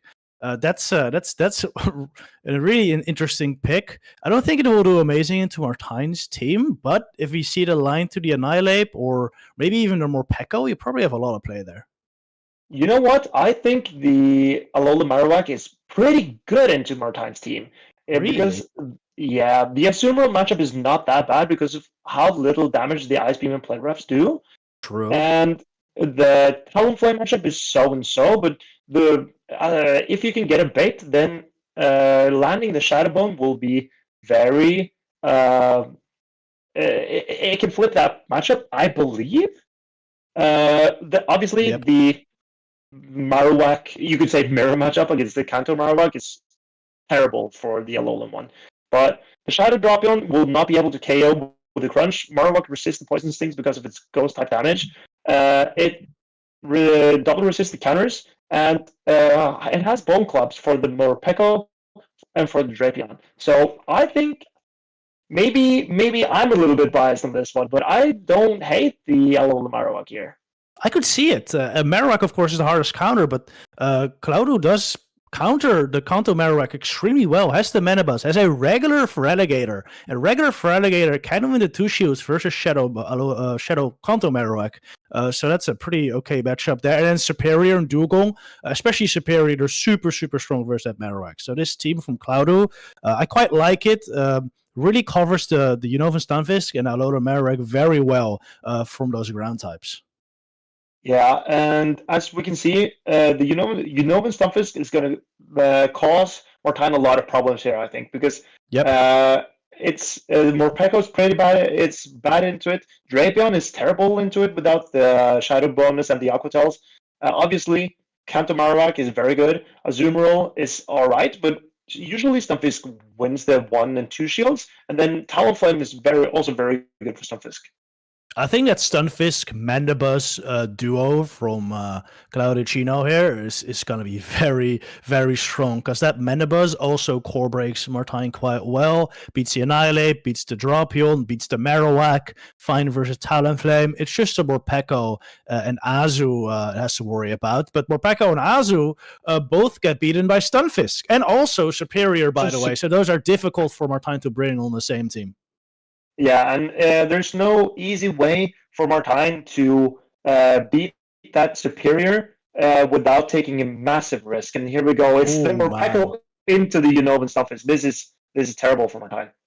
This is whoa! He's staying in for now. That is super interesting. Try to catch an attack maybe, and he does catch the Mudbomb on this Annihilape. I really like this switch for Martine as well, because well, one, you're catching an attack, and secondly, you can do a lot of damage first, whatever comes in next, and it ends up being the Feraligatr here. Yeah, and when he lets it go, the Annihilape from Martine is looking very good into Cloudicino. To have a really good matchup, is going to need the Mandibuzz or the Marowak. Yes, indeed. I like this play for Martine letting it go as well, because now you can just throw the Aura Wheel, boost your attack, change to the Dark type, and now with Dark type Aura Wheel boosted, will still do a lot into the Unova and Stunfisk if it comes back.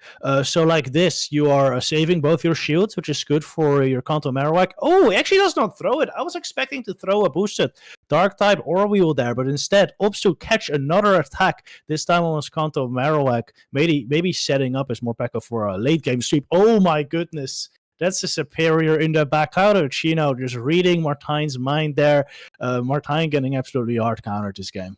Yeah, there was no way around this matchup.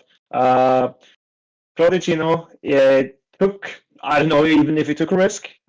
He went for what we spoke about to cover the Stunfisk with either the Mandibuzz or the Superior, and he chose the Superior. And this is way too steep of a hill to climb up for Martine, I believe.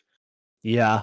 This team, I think, would have been very difficult for Martine to beat no matter what. Because let's say Cloudicino loses the lead, he just switches regular Feraligatr, and Martine has almost no response to that. So that made this a very good strat for Cloudicino go for. Martine boosts his attack once now. Stunfisk comes in, and Martine's actually going to go for the bait here, expecting a shield from the Stunfisk. Devastating no shield. Yeah, that's asserting dominance from Cloudicino, and it was even unnecessary because if Martine actually goes for the Aura Wheel there, I believe this matchup can become quite scary for Cloudicino. I don't think the Aura Wheel would have done quite enough, and they're still superior, of course. So I think that's why Cloudicino thought it wasn't necessary to shield, but it would have been nice to see how much the Aura Wheel does. It would have definitely done a lot. Martine now realizing game's over, lets the Mudbomb go, and he's now going to have to think of a strategy to beat that line from Cloudicino in game 2. Yeah, Martine needs some hard RPS here, which, I mean, if anyone can hard RPS someone, it's going to be Martine, isn't it? Yes. I truly believe that if you need someone to hard RPS someone, it's going to be Martine. Yes, that is a specialty, of course. I think what we need to see from Martine here is maybe the Azumarill. Azumarill versus Shadow Feraligatr is quite a bad matchup. Shields up, but for regular versus regular Feraligatr, that's very, very fine because the Shadow Calls are much less oppressive. And Azumarill is also fine into the Unova and Stunfisk, of course. So for that core, and I think those two Pokemon come every game, Azumarill just looks very strong. Of course, Superior is a problem, but I think it is what it is. You got to take that risk. Bring the Azumarill, hope it doesn't add on the Superior, and you should be in an okay position. I just wanted to let you know, Thomas, that Morpeko wins the Zero Shield against Unova and Stunfisk. Really? Yes, that is because do you Psychic Fangs first? The Psychic Fangs, the Mudbomb does not KO, and the aura wheel does 80% with a debuff. Yeah. Oh, this is not what you want to see. Holy. No, it is not. Oh, is Martine gonna employ that knowledge now? Switch it to the Morpeko maybe and try to win zeros versus even Stunfisk? No, he's actually gonna stay with Marowak. Now switch to the drop. Try to catch an attack. He does catch an attack. Here's his dark type attack or is it area wise? Yeah, that's area wise. Oh, he did not get the catch. And this is exciting because it's an obvious attempt to bait out the Stunfisk, but what do you even do against the Drapion if you're not going to come in with the Stunfisk? And I assume that Martine assumes there is a Drapion.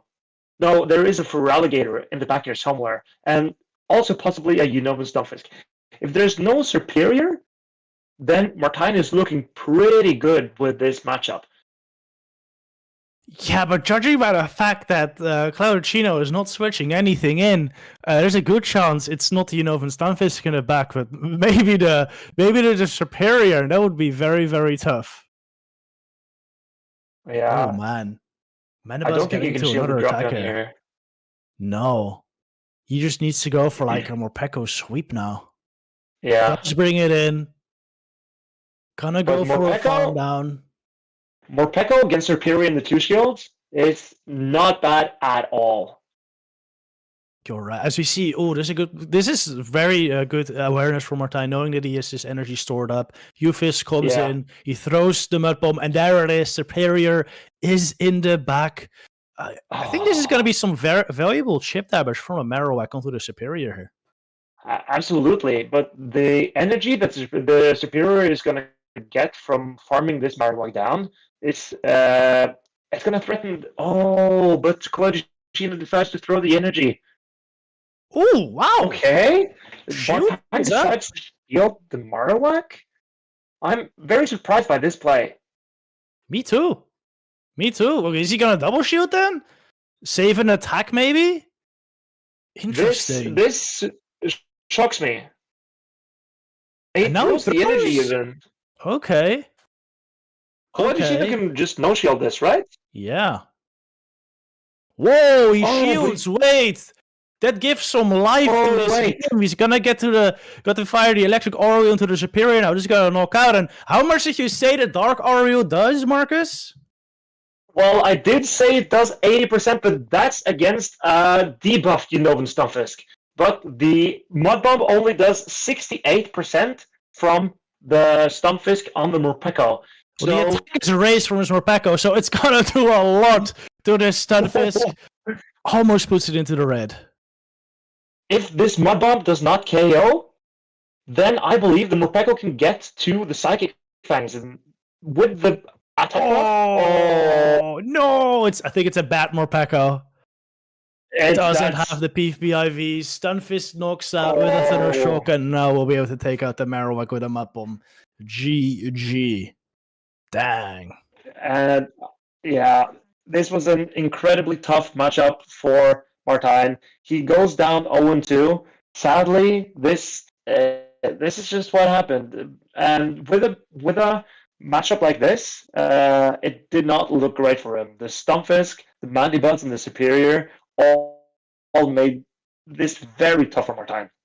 Yeah, he just got core broken to shreds by several Pokemon on Cloudicino's team, and then also combined with losing both leads there, made this pretty much impossible. But credits to him, made it close. This second game, maybe if he had like a rank 1 Morpeko, would have been able to survive that Mud Bomb and get to the Psychic Fangs. Would have been a pretty epic way to win the game, but sadly, Morpeko just barely went down. And I'm also intrigued by the regular Feraligatr on Cloudicino's side, because as we can see, Feraligatr has been putting in a lot of work against Martine's team already this tournament. But and now we see, but that's been Shadow Feraligatrs. Now the regular Feraligatr was on Cloudicino's side, and it still did a lot of work. It answered the Annihilape swap in game 1. Yeah, I think Shadow Feraligatr, it loses the 2s versus Annihilape, right? maybe regular does Yes. not, and it shores up that matchup as well. So regular Feraligatr would make this like much tougher for Martine to beat it using the Annihilape or the Marowak, but probably easier to defeat with the Azumarill, maybe even the Drapion, because you don't get one shot by a Hydro. Now, on the other hand, you also don't knock out with a Crunch, but since you have neutral poison stings as opposed to resisted Shadow Claws, you probably do fine in that matchup. So the dynamics of Feraligatr just completely change depending on if it's Shadow or not.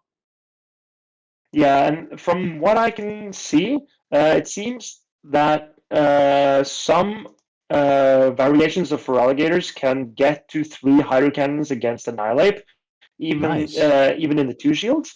But it lives in single-digit HP, so if you have you need a very high stat product Feraligatr to be able to reach 3 moves. Okay. I mean, if you're gonna be running a regular Feraligatr, you're probably just gonna want to choose to lose every single CP tie and run that rank 1 if you have it anyway. Yeah, go for the high stat product. I remember there was a counter breakpoint for Vigoroth on regular Feraligatr that I did explore before the World Championships. So if you have your Feraligatr, it's probably, and you have had it for a while, it's probably a higher stat product. I would guess so. Speaking of a Pokemon that you also want high step product on, at least I think so. It's Morpeko. This Pokemon already has so much attack, and you're boosting your own attack, so you don't really care about breakpoints. Morpeko is just here to steal the show, as we saw in these past couple battles. Even though Martine got hard countered, it still put in a lot of work. It really did. If Martine would have been able to land the Orwell in the game 1 through the 2 shields of Claudicino, I really wanted to see how much the boosted Orwell would have done to the Stunfisk. But as we both have experienced, Morpeko is a massive threat in the right scenario.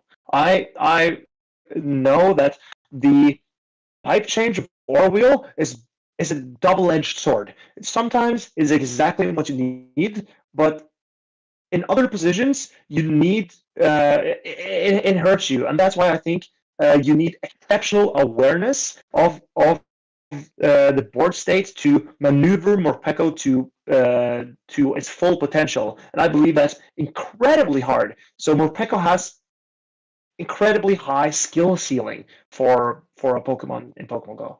I agree. It's a real puzzle. It's a real puzzle to play, and it's also a real puzzle to play against.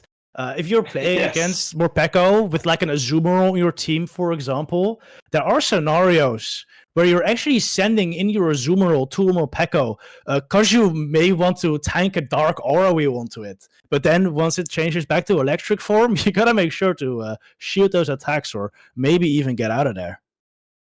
Yeah, because boosted Aura Wheel, electric type Aura Wheel, it's not going to be great for Azumarill. And here we see some more Morpeko player, Eamon Czech. He's from Czech, so I assume the CV stands for Czech. And he runs the Firewater Grass Core, the Morpeko, regular Alolan Sandslash, and Hakamo. Ooh, I do like the Hakamo. Very good wall like to most Drapion movesets. Not to Martine's Drapion moveset, of course, he has the Slash one, of course, but most Drapion running at Aquatil Crunch moveset that really do not want to see Hakamo. Also very good versus Dunsparce. Yes. Good versus Morpekos and Talonflames as well, as long as you have shields versus Talonflames. So overall, I really like that pick from Eamon. It's also very good into, well, maybe not the most common Pokemon today, but against Aridos, because you resist both the Lunge and the Trailblaze. And I'm not sure that Aridos is the biggest threat to Eamon's team, but I think the Morpeko and its resistances is as unique as it is, it provides a special niche. And I think it's very interesting when you find Pokemon that just fills a hole in your team perfectly. And maybe Hakumo is that pick for Eamon. It's a fighting type that doesn't lose as hard to the Corsola, for example. I'm not sure if that matters for Eamon, but yeah, he doesn't have the best Corsola responses on his team. No. Yeah, so having like an Annihilape in here would make Corsola quite safe. I think that makes a lot of sense. Also, just looking at his other 5 picks, like Drapion is not ideal to see. An opposing Talonflame is definitely not ideal to see because you have that Superior, you have that Sandslash, and even Morpeko. Like you like twos Morpeko versus Talonflame is not great for Morpeko still. So having an additional answer there with a Dragon type, I think is some very smart team building by Eamon. I agree, and also I think Gudra looks very good into 4 of his picks. I consider the Azumarill matchup not bad at all for Gudra. If you have a specific Gudra spread, there are shield scenarios where you can beat an Azumarill, but you need to be up shields, I guess. And on the flip side, though, I must say that even though Azumarill is not that bad for Gudra, Superior is also not that good for a Gudra. So, like you're still not that bad with those 4 from Eamon. Yeah, true. You're making a great point. I'd be curious to speak to Eamon about the Hakumo and the Morpeko and how he's been finding those 2 picks in particular, and what specifically made him run the Hakumo, other than, for example, an Annihilape or Gudra if he wanted a Dragon type. What specifically did he want it for? Yeah, I've actually been running a team in the Gobao League of Morpeko, Gudra, and Talonflame. It's one of my favorite teams I've been running this season. So I really like to see a similar 3 appear in Eamon's team here. Of course, the Morpeko Talonflame core, and then he has the Hakumo as a dragon. So I think it's a very good trio. The Hakumo would not be great for you to see with your Morpeko Talonflame Gudra team, though. No, definitely not. Yeah, I've also played your Morpeko Gudra Hakumo team. No, Morpeko Gudra and Talonflame team, and it's very fun. It's fast paced and very fun. Martine, we see, yeah. Martine, as we can see, hosts a lot of practice tournaments every week.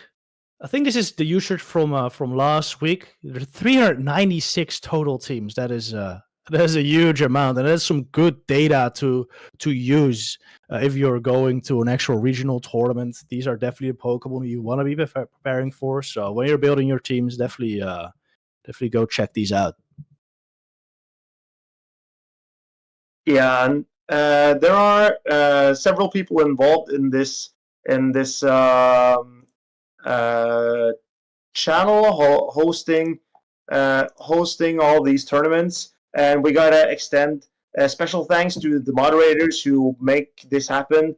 And as we can see from the usage of these almost 400 teams, Drapion and Azumarill are both in 60% of these 400 teams. Damn. Yeah, that's a lot. That's actually kind of wild to think about. 60%. How would you go about breaking these two? How would you go about breaking up the score, Marcus? Well, we could ask Lou about how she would go about to break up this score. But I believe that the best way to break up this score currently is I think someone's trying to put words into my mouth here. But Steelix, this is some proper propaganda, and Steelix can break up that core. And I agree with the moveset here. I would run Thunder Fangs, Psychic Fangs, and Breaking Swipe on Shadow Steelix, and then you're looking pretty good into both the Drapion and the Azumarill. Yeah, Steelix has a lot of core breaking potential, especially in that core of Azu and Drapion. The problem with Steelix I have, though, is that Superior and Diggersby matchup is just horrendous. Like, you have absolutely no play there, pretty much. You also lose versus the fighters, of course, but at least you still have Psyfangs to throw super effective in there. So those are like playable, but that Superior and Diggersby, which are also just everywhere, are so tough. But how would you, if you're running a team with Steelix, how would you shore up your weakness to Superior and Diggersby? For a Talonflame, for example, is looking pretty good, I believe, to cover Steelix's weaknesses. Or maybe a Jump Bluff? Talonflame or Jump Bluff. The Flyers in general are very good at shoring up those weaknesses. The thing is, I actually did play a Talonflame Steelix core in a local this past weekend. I stole a team from Martijn, actually, who had built a team with Steelix. And then you beat him with it, right? I did. Yes, I did. Thank you, Marcus, for realizing. Oh yeah. I did. We got Martijn in our ear saying, "Okay, now." The problem is that these Pokemon, they don't really have great synergy, because Steelix, whilst it does beat a lot of Talonflame's answers, it cannot take shields. If you're running Psyfangs Breaking Swipe, you're not taking any shields. And you gotta go shields down usually to win matchups, especially versus a Pokemon like Azumarill and Feraligatr. You're losing the zeros there. And then you either lose Switch, meaning your Talonflame can get locked in somewhere you don't want it, or you lose shield advantage. And, if you go shields down, the Talonflame also is much less strong. Okay, so Talonflame, even though on paper it covers Steelix's weaknesses, they don't synergize in their play style. How would you? Well, here you can see Talonflame covers Steelix's weaknesses pretty well, and Steelix covers Talonflame's. But as you mentioned, it's on paper. How would you go about finding the perfect Pokemon to core with either Talonflame or with Steelix? You get to choose whichever Pokemon you want to talk about right now. Well, for Steelix, I would say it's a bit of an RPS Pokemon, so you probably gotta play some other RPS Pokemons with it. So, for example, you lead a Steelix, you win lead, and then you just got like a Diggersby Toxapex score in the back. You're probably kind of nice. But these Pokemon happen to probably not synergize too well with Steelix, because of course Diggersby kind of struggles versus Annihilape, as well as Steelix does, and a Toxapex versus the Mud Slapper. So you're probably going to run something with like Jump Bluff. I think Steelix Jump Bluff is very strong. And then you want a third Pokemon that does well with the Jump Bluff, maybe a Gastrodon. Like these are probably well together. But honestly, I'm not a huge fan of Steelix anymore. I do like Talonflame though. I think that one is much easier to synergize with. You just want another Pokemon that can take shields. Personally, I'm a very big fan of the Morpeko Talonflame core, and also Feraligatr plus Talonflame I think is very, very strong. What do you think about the Azumarill as a pairing for Talonflame? I think it's very good too. Azumarill Pokemon that generally doesn't take shields, but Azumarill is a Pokemon that doesn't lose very hard in many matchups. So Azumarill can bring a lot of Pokemon down to extremely low HP to the point where Talonflame can farm them down. And that sets up Talonflame quite well as well. Yeah, because you don't have to spend shields on the Talonflame, on the Azumarill either, and save them for your Talonflame. Exactly. I believe that we have the next round ready, and this time Martijn is facing off against Fiantiga Firan. I'm 99.5% sure this is a Swedish guy.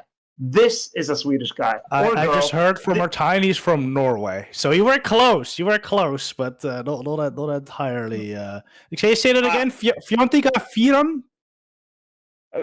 I'm. Oh, he's lagging. Oh no. Okay, well, getting DDoS by Norway now. That's unfortunate. Another L for ArceusAurelius here. Ooh, we see what is up with all these Wigglytuff, man. Martijn, what have you done to your viewers? What have you done to your Discord server? There's 7 members Wigglytuff. all running Wigglytuff. This is insane, dude. What have you done to the meta? Oh, Gudra Wigglytuff core and Gastrodon. Oh my goodness. This is a team. This is a team. We're It gonna is a need team. RPS God Martijn to come out. Oh, he's back. What's up, What's up, Marcus? What's up? I'm noticing that my Wi-Fi is doing its winter break. We don't usually do that here in Norway, but sometimes it gets too cold for my Wi-Fi as well. That's what's happening. But let's hope that's not happening to Fjantiga4's internet. And I just want to say I'm gonna keep on believing it's a Swedish player, but I'm willing to be proven wrong, but I doubt it. And I agree, this team looks completely and utterly disgraceful. I just hope this is not a Norwegian player. This I hope is not a Norwegian player. Whilst I do think Wigglytuff Gastrodon Core is a little toxic, I think the comp makes a lot of sense, and I'm actually quite a big fan of the Goodra Wigglytuff combination, because Goodra is one of those Pokemon that can get pretty much everything quite low, and then Wigglytuff can just finish it off. We're getting into this first game, though. RPS Demon Martijn has come out once again, leading Kanto Marowak into Drapion. Out comes Zapdos. Wow. Yeah, this player is clearly Swedish. Leading the Drapion into ground type and then swapping in an electric Pokemon is something you would never see a Norwegian player do. But the Marowak is putting in a lot of work here, and you see how much the damage, how much it is doing to the Zapdos. Look at that! It's winning zeros. That's impressive. Yeah. Well, Martijn did not go for the Rock Slide though. True. We need to learn his typings. Yeah, honestly. Yeah, I think if you want an electric type, Zapdos is an incredibly interesting Pokemon for that. But look at Fjantiga4's team. It's not exactly great into the Marowak. The best response it has is the Zapdos, and as you saw, that's not even very impressive. Martijn switching out the Azumarill now, saving a little bit of HP on the Marowak. I like that play, because even with that little amount of HP, it's going to make the Drapion extremely uncomfortable here, which Fjantiga4 did just switch into the Azumarill, firing off the first crunch, unfortunately not getting a drop, though. Yeah, and this is the problem with the Shadow Drapion, as we spoke about. You're not putting on a lot of pressure on the Azumarill. Fjantiga4 expending a shield on this play rough and hoping to get to the charge moves to knock out Azumarill, but since Azumarill got the energy lead by swapping into the Wigglytuff, I believe Martijn is getting to the play rough here, and it's going to pressure the final shield of the Drapion as well. Do we see a shield here? Yes, the Drapion does shield that up. Out comes Marowak. Alcatel comes out. Martijn decides to let it go here. How much energy does this Drapion have? If it can still get to 2 Alcatels potentially here versus the Talonflame, this could be a win condition, but he just gets to the first here. Yeah, I don't think the Drapion has enough energy to get to another Aquatel, and here comes the Wigglytuff, and this energy on the Talonflame is going to be incredibly valuable into this Wigglytuff. I believe this fly is enough to KO the Wigglytuff from here. Yeah, and even if the Drapion was getting to an Aquatel here, which it doesn't, it wouldn't even knock out the Talonflame. So extremely well played by Martijn there. Getting rid of the Wigglytuff instantly and winning that game. Yeah, and when he got the lead that he did with the Marowak into the Drapion, he did not look back. I'm surprised that Fjantiga4 did not bring out the Gastrodon. It has the worst matchup for Gastrodon, according to me at least, on Martijn's team is the Annihilape. And even in that matchup, it can still put in a lot of work. Yep.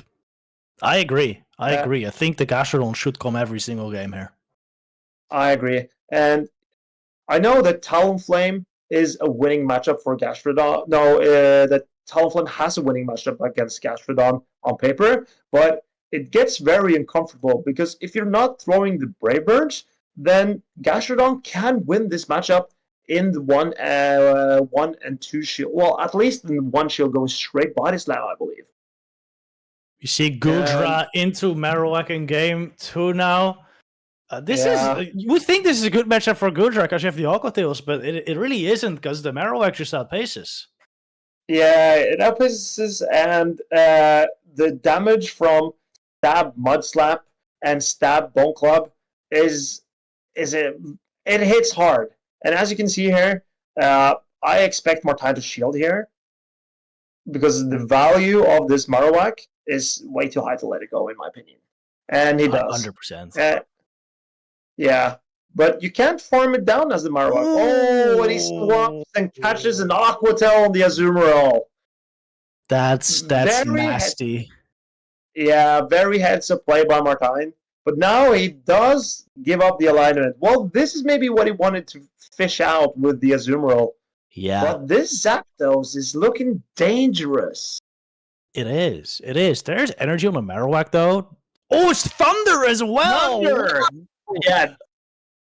That's Never crazy. mind. This Azumarill was not living that move, even if it hadn't taken that Aqua Tail. That Thunder is doing so much damage. And here goes Marowak with all the energy in the world. The Zapdos is not taking as much damage from this as I kind of maybe expected, because it is resisted, even though it's Shadow on Shadow. But will Zapdos outpace? Will it? I don't think Zapdos manages to outpace. I think we'll get there in one more Thunder Shock. It does not. It does not. Okay. It would. I believe it would have got to a Drill Peck, but I expect Fiantigafiran maybe lost count of Martine's energy here. And now, if it's the Drapion in the back, or if it's the Wigglytuff in the back, it's the Gastrodon. Yeah. Okay. How do you play this out? Do you double fly here for the Zero Shield matchup? Do you Brave Bird? How do you play this, Thomas? You just iterate this into range for a Brave Bird, and then Brave Bird it, and then you fly the Gudra. I think that's the play here now. Because if you double fly, there's still a Gudra around, and you may get low enough to where like 4 or Dragon Breaths knock out. Ooh! Whoa! Tries to catch, but not get it. That's the Brave Bird. I think this barely knocks out the Gastrodon. And even if it doesn't, there's still another fly road. Brave Bird comes down, does knock out the Gastrodon, and that's a big win for Martine there. Yeah, and very convincingly, a 2-0 sweep for Martine. And I gotta say, with the team comp advantage that he had in this game, he should be picking this up. But I don't think Fiantigafiran got enough out of the Gastrodon that he could, as much as he could have. And Martine realized that Gastrodon could be a problem, so he went with 3 neutral picks that also could deal with the rest of his team. Because Annihilape may be the best matchup for that Martine has for the Gastrodon, but Annihilape would be obliterated by that Wigglytuff, and he did not take that. So, going for the Marowak Azumarill Talonflame, great choice, and it paid off. Yep. I think that's almost an impossible line for Fiantigafiran to beat. Just because the Marowak completely ruins his team. There's nothing on Fiantiga's side that I think wins 2s versus it even. I agree. Fiantiga has a big Marowak-shaped hole in his team, and it's showing how good Marowak can be if you're not prepared well enough for it. But I'm sure Fiantigafiran put together a team he decided to have fun with, and I'm sure he is, because the Zapdos and the Gudra, very fun picks. Annihilape, not my favorite. Wigglytuff, maybe not either. Gastrodon, so-and-so. But Drapion, Gudra, and Zapdos. And he played 2 of those, and he played them. Yeah. And he played them very interestingly. I do think that he miscounted against the Marowak, and that he could have thrown the Drill Peck. Yeah, I think he had it, right? I think he did have it. Yeah. The thing is, I I think the Zapdos was in 1 Incinerate range, so even if he had thrown the Drill Peck, he probably would have just gotten Incinerated down, and that would have been over anyway. But it would have been nice to see that Zapdos still face off against the Talonflame.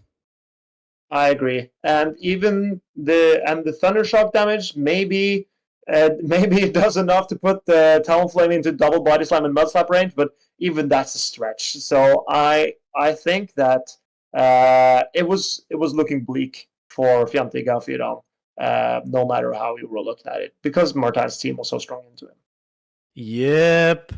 I'm just looking at my concert picks right now, and the Zapdos looks very strong into my choices. The Manabuzz and Feraligatr, of course, lose, and it probably has a lot of play still into Drapion and Corsola when shields are down or he's just shield up. Yeah, I have 2 picks I believe are pretty good into Zapdos. The Unome Stunfisk obviously destroys the Zapdos. Dugong is not the worst, but Jumpluff and Aridos would have been shredded by that Zapdos. Yep. Well, I don't know if Aridos really gets shredded. If you go straight Trailblaze there, the poison stings must add up, right? And Zapdos is so squishy. That is true. And if you no-shield the first Trailblaze, I'm not sure Zapdos can take those poison stings afterwards. Well, there's no way. There's no way. Exactly. But when you bring a Pokemon like Zapdos to a game, you just automatically double shield it. There's no way you're not prepared to just double shield that Pokemon.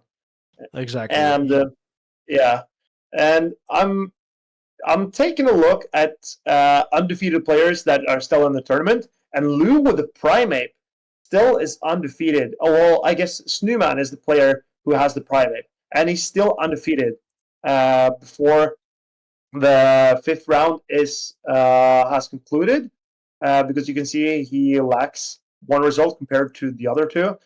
Dan has 1 loss, and Fede as well, 4 wins, 0 losses. His 5th game is not finished. Oh, that's Martine's first opponent, right? It is. So Martine should not feel too bad that he lost to Fede, who obviously is a very good player. And a very interesting team, because I haven't seen a lot of Moltres lately. And we also see Bohm, who's undefeated so far. Yeah. Shadow for Alligator, the double water strategy. Actually, double water, double poison. And then we see Annihilape and Talonflame.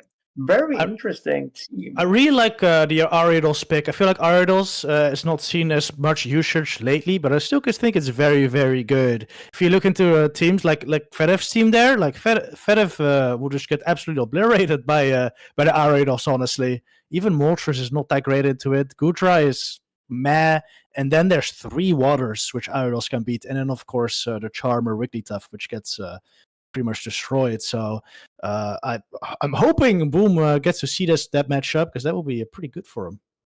Yeah, absolutely. I think Aridos is slept on currently. It's shown how strong of a pick it can be in the right situations.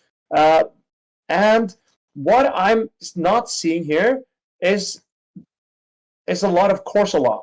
And I get told that I can refresh now, and we get more results on the table. Here we see Bohm and Snowman. Oh, wow.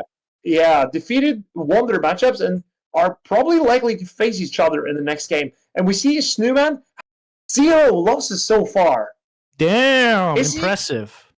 Is he maybe the best Dutch player? Let's not go that far. Let's not go get that far, okay? We're not doing this again. We've done this. We've been, all right? No. Yeah, well, he has some results behind him. Liverpool top 8, Utrecht and Bremen top 16 and top 10. So clearly an experienced player, and it seems like he's found his sauce in this current meta. His team is double poison, double ground, and double water, and a Primeape. Oh yeah, this is the ABB player's dream right here. Yeah, he wants all the options that he can have for an ABB setup, and this team is giving it to him. Yeah, I like this squad quite a bit. A lot of flexibility with the Drapion, the Feraligatr, and the Primeape, and then you got your very solid bulky options in Clodsire and Azumarill, and then you got your degen, just fast attack through everything option in the Marowak. So I think overall you got flexibility in the Pokemon, but also flexibility in the playstyle you can choose, which makes this a very solid line. I agree. He's clearly onto something here.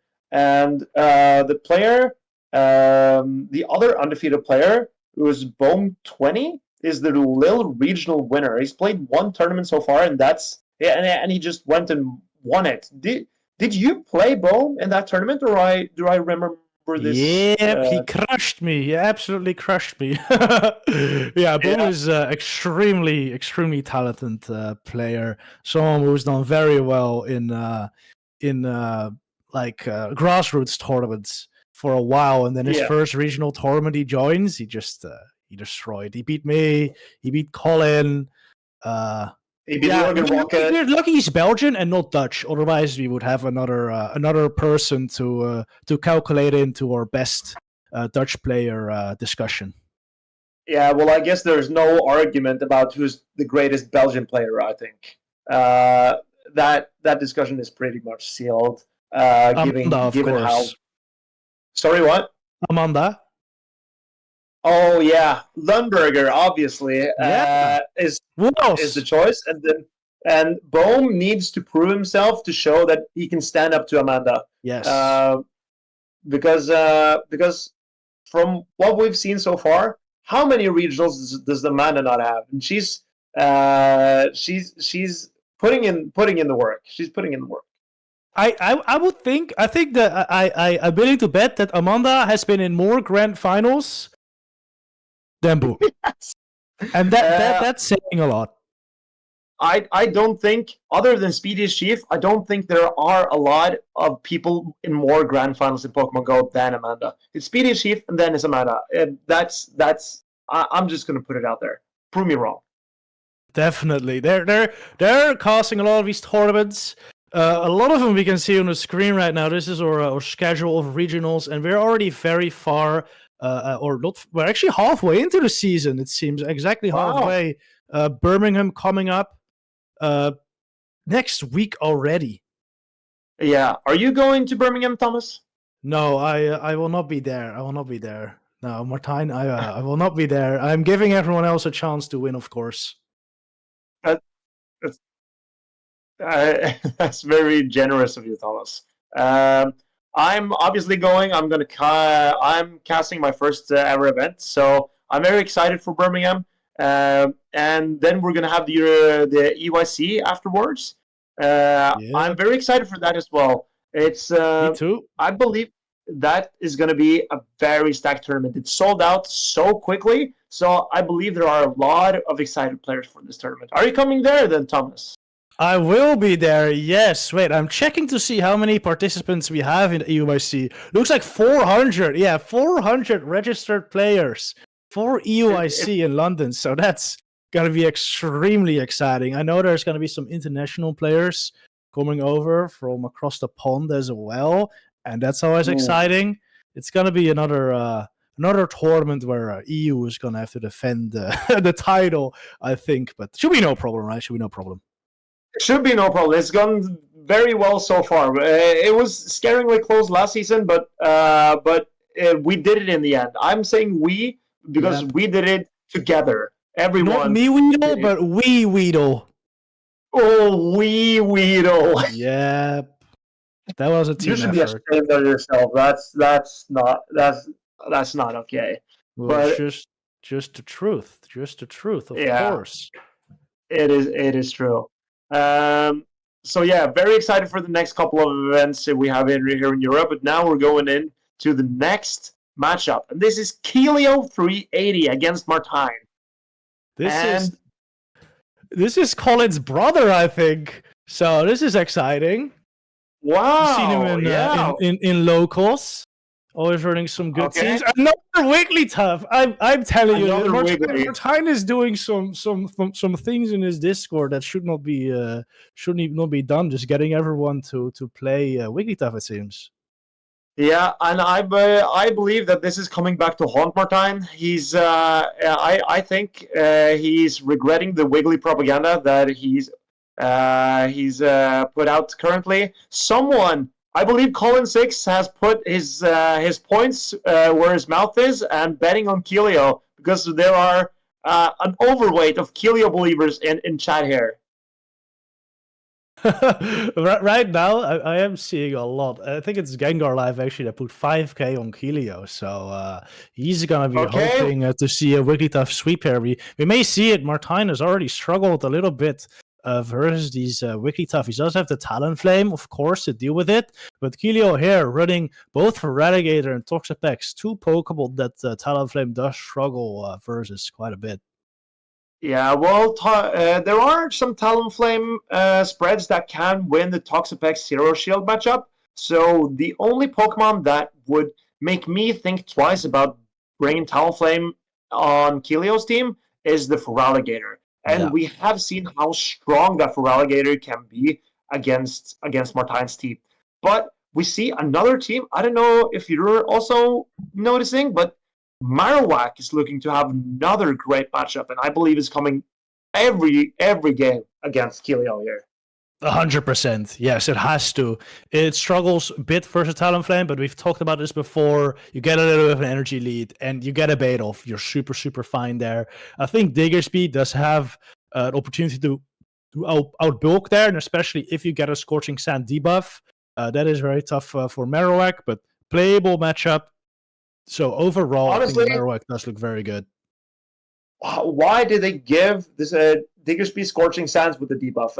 It's too annoying. It's way too annoying. Yeah, but don't I agree. Me. No, if you made the choices, Diggersby maybe wouldn't have had that debuff chance. But I agree, the Diggersby is probably coming for Keelio as well. And if you go, Martine's best way to answer the Diggersby is obviously the Annihilape, but you have the Wigglytuff on Keelio's side. This is looking to be... This matchup is looking to play to Martine's strength of just RPSing his opponents. I think if I was Keelio here, I would just run Diggersby Toxapex score. I think Diggersby Toxapex score right here is very, very strong. Of course, and Marowak is coming, making the Toxapex a little bit tougher to run. However, you can lure out the Marowak with probably your Feraligatr. Because I doubt Martine brings the Morpeko. Morpeko into Diggersby, Annihilape, and Wigglytuff is very, very tough to bring. So you lead like Diggersby, you switch your Feraligatr, Martine. If I was Martine, I would probably run Marowak as your answer to a Feraligatr switch in, just to shoot through it. And then you got Toxapex pretty much free in the back.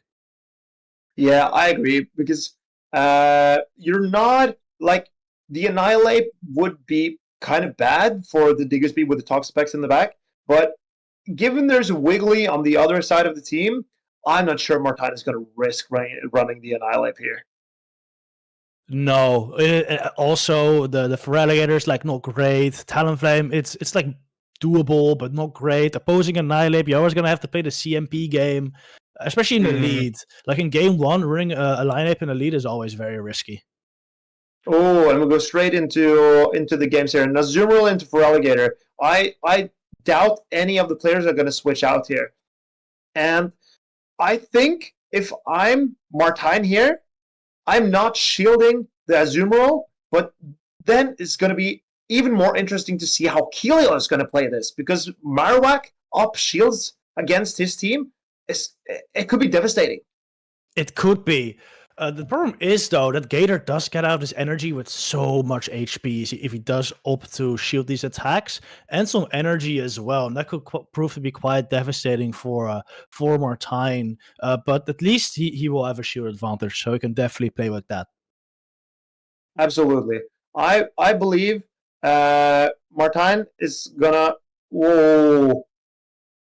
He's gonna let the Azumarill go here, and he's gonna come in with the with either the Drapion or the Marowak. Very interesting to see how he's going to play this, because the Gator, I believe, is dry now. I haven't quite counted, but it's either dry or it had one, I think. So Yeah, that's the Hydro Cannon here. Martijn no-showing this. I really like this. At this point, it's just putting everything on the Marowak. Just gonna two-shoot through everything in the end game. Oh, and here comes the Diggersby. This is a great play from Kilio, in my opinion, because this is how to deal with the regular Drapion energy, and the bulk of Diggersby is going to make this hard for anything that's in the back anyway.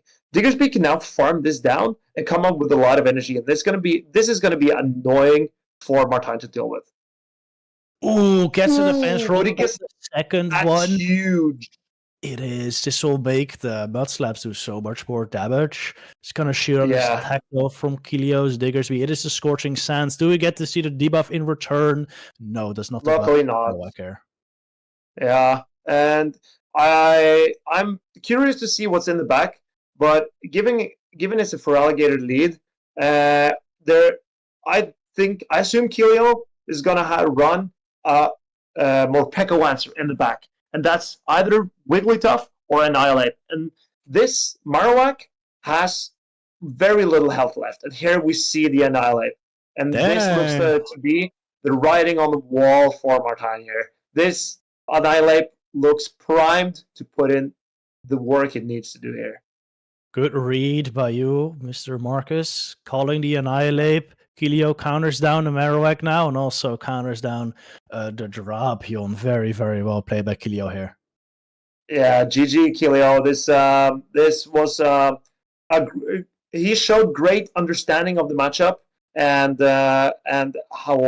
what to do in the end game, and show like the Feraligatr put in so much work, and it puts on so much pressure for Martijn's team that you can let the Feraligatr go after he's done his job and taken out, for example, the Azumarill that gives the Annihilape problems, and then just invest in the Annihilape in the late game.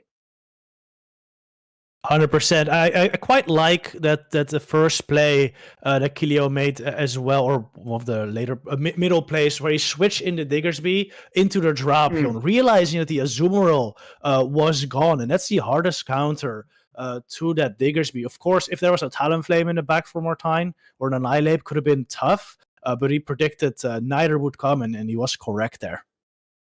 Yeah, it's certainly a risk, because if there were an Annihilape in the back for Martijn there, it would have been a terrible position for Kilio in the end game. So it was certainly risky when he didn't have the Wigglytuff as an Annihilape insurance, but it did work out, because the energy of the Drapion, it didn't have time to take out the Feraligatr, so it was a great understanding of how to negate the value of Martijn's energy, and that really impressed me. It was a great understanding of the board position, in my opinion.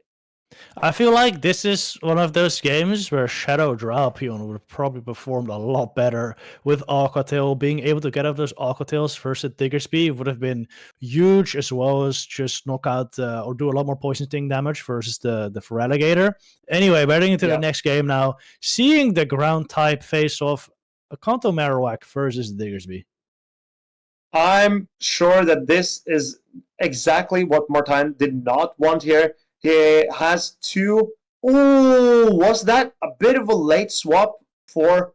Oh, but okay. So here's what happened. Kilio swapped in a bit too late. Martijn actually got an entire Incinerate lead, and then in the two shields, it became CMP. It comes down to CMP if Talonflame or Feraligatr wins. But Martijn threw on alignment and let Shadow Claw through, and Feraligatr will now outpace in the two shields.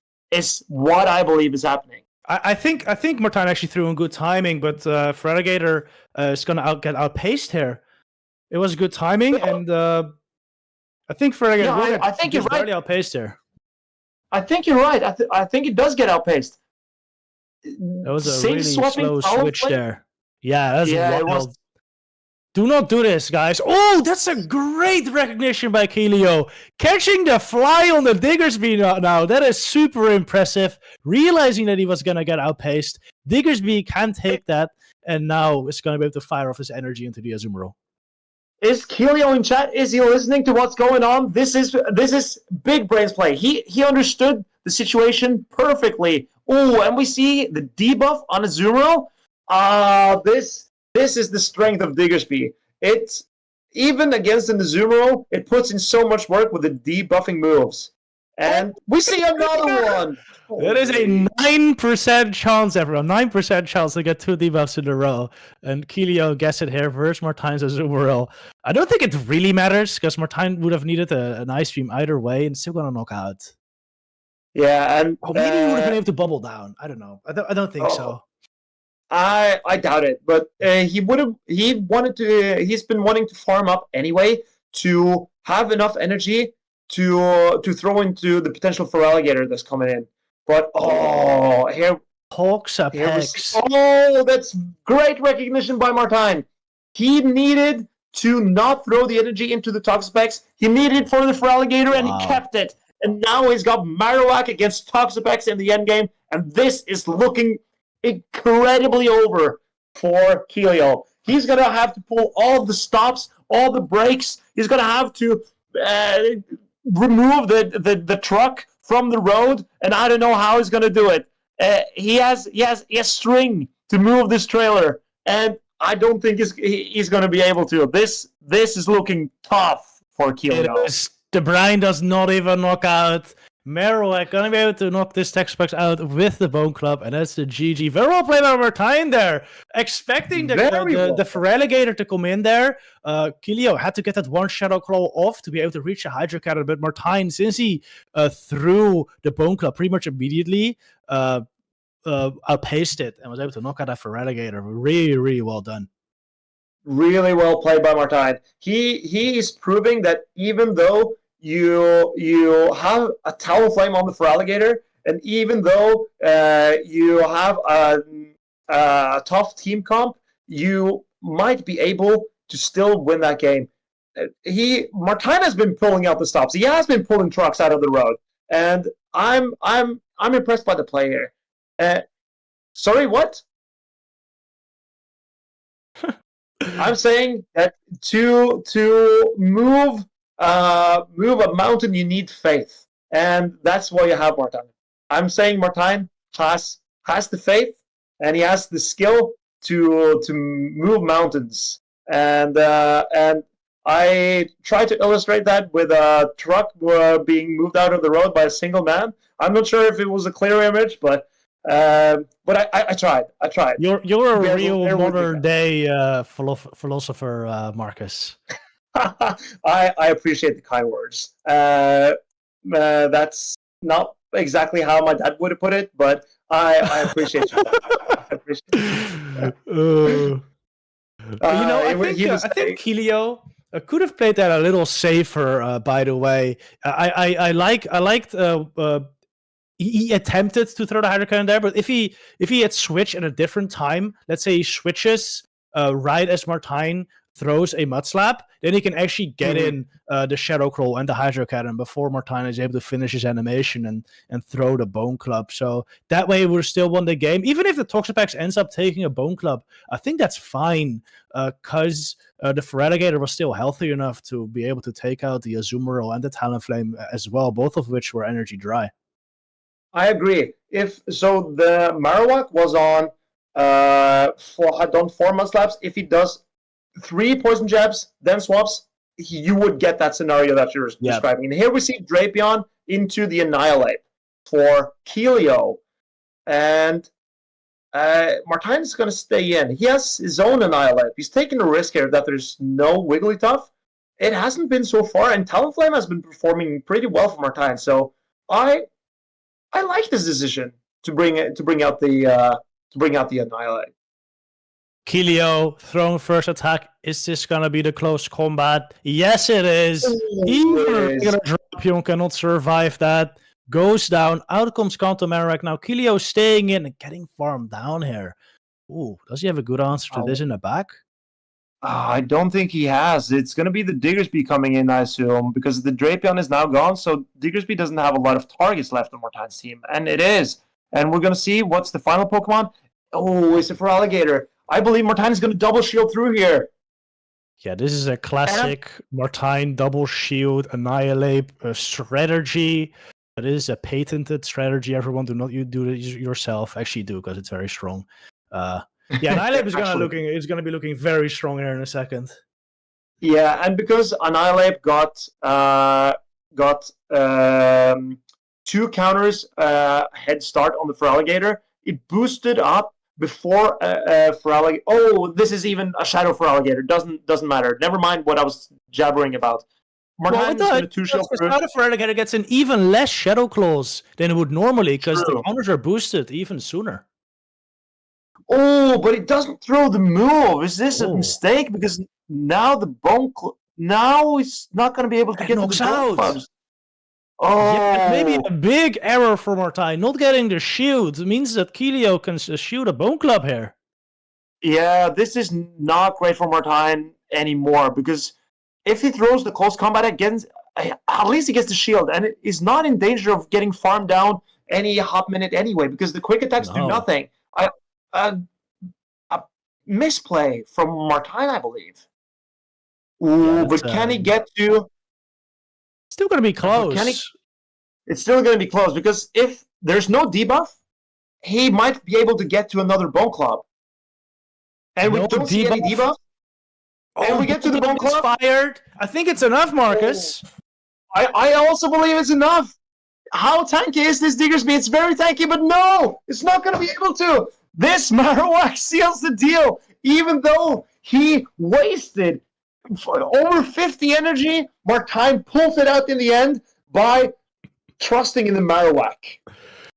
Of course, it was all for content. It was too easy had he just thrown the close combat. It would have been too easy. So for the content, letting the Annihilape go down, showing what a freaking broken Pokemon Shadow Kanto Marowak is right there, taking out the Diggersby. That is a good game. Mortine does take this set versus Keelio 2-1. And that is very impressive. If this tournament has been anything but a Marowak showcase, I don't know what it has.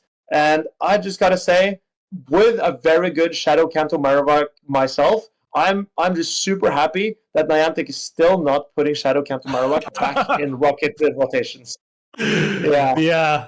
Mortine has said this several times as well. I have one too, so personally, if it doesn't go on Rockets again, I'll be happy. But I do, it's a little ridiculous, of course, that such a hard to get, impossible to get Pokemon is probably the best Pokemon in the meta, or if not one off. If not one off, it's been incredible for a while now, and it just keeps on getting results, and you see it from the usage stats, how often it gets to the top cuts, and how often it performs incredibly well.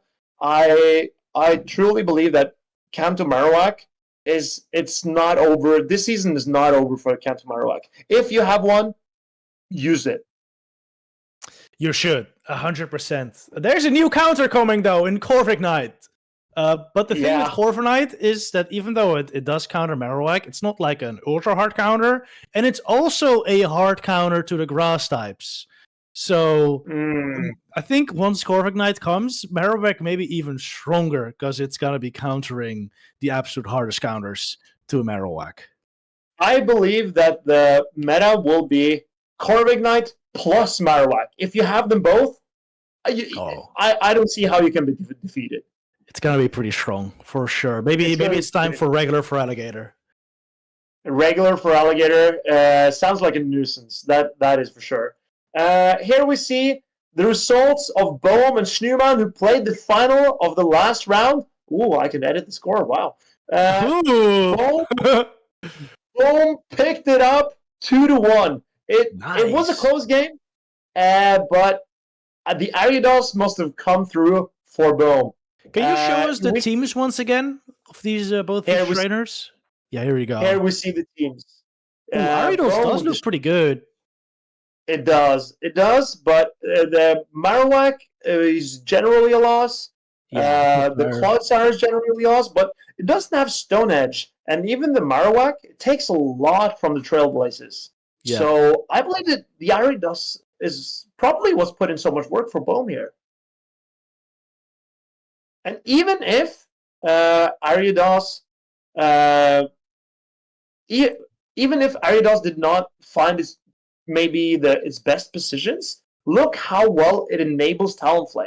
The Aridos and Talonflame core is not easily broken in this meta, and it looks pretty good for Bohm here. I think Bohm has been using Aridos a lot in this tournament. I would imagine so. But you have Snowman in the chat right now saying he lost because he miscountered Drapion. Bohm apparently did not bring Aridos, but he did play Azumarill, Drapion, and Feraligatr. I think the trio makes a lot of sense for Boom as well. That Azu is just super solid here. It's a Stitch 1 Claw, right? So it's not a great matchup. But it's playable, and the same with Drapion. You are taking super effective from his poison stings, but as we said and saw earlier, it's really not that bad of a matchup for Azumarill still. It certainly isn't. And I want to say that Clodsire looks pretty good into Bohm. Generally, the only bad matchup for Clodsire is Feraligatr, and even that matchup in lower shield scenarios is very much playable for Clodsire. So Snowman I believe Snowman had an opportunity here, and he showed it by making it closer with a 2-1 loss. But I mean, Bohm, second best Belgian player, so you got to give it to him. He's a tough nut to crack. Yes, winning another tournament here. Which one do you think is more prestige, the Leo Regionals or the inadequate January 13th practice tournament?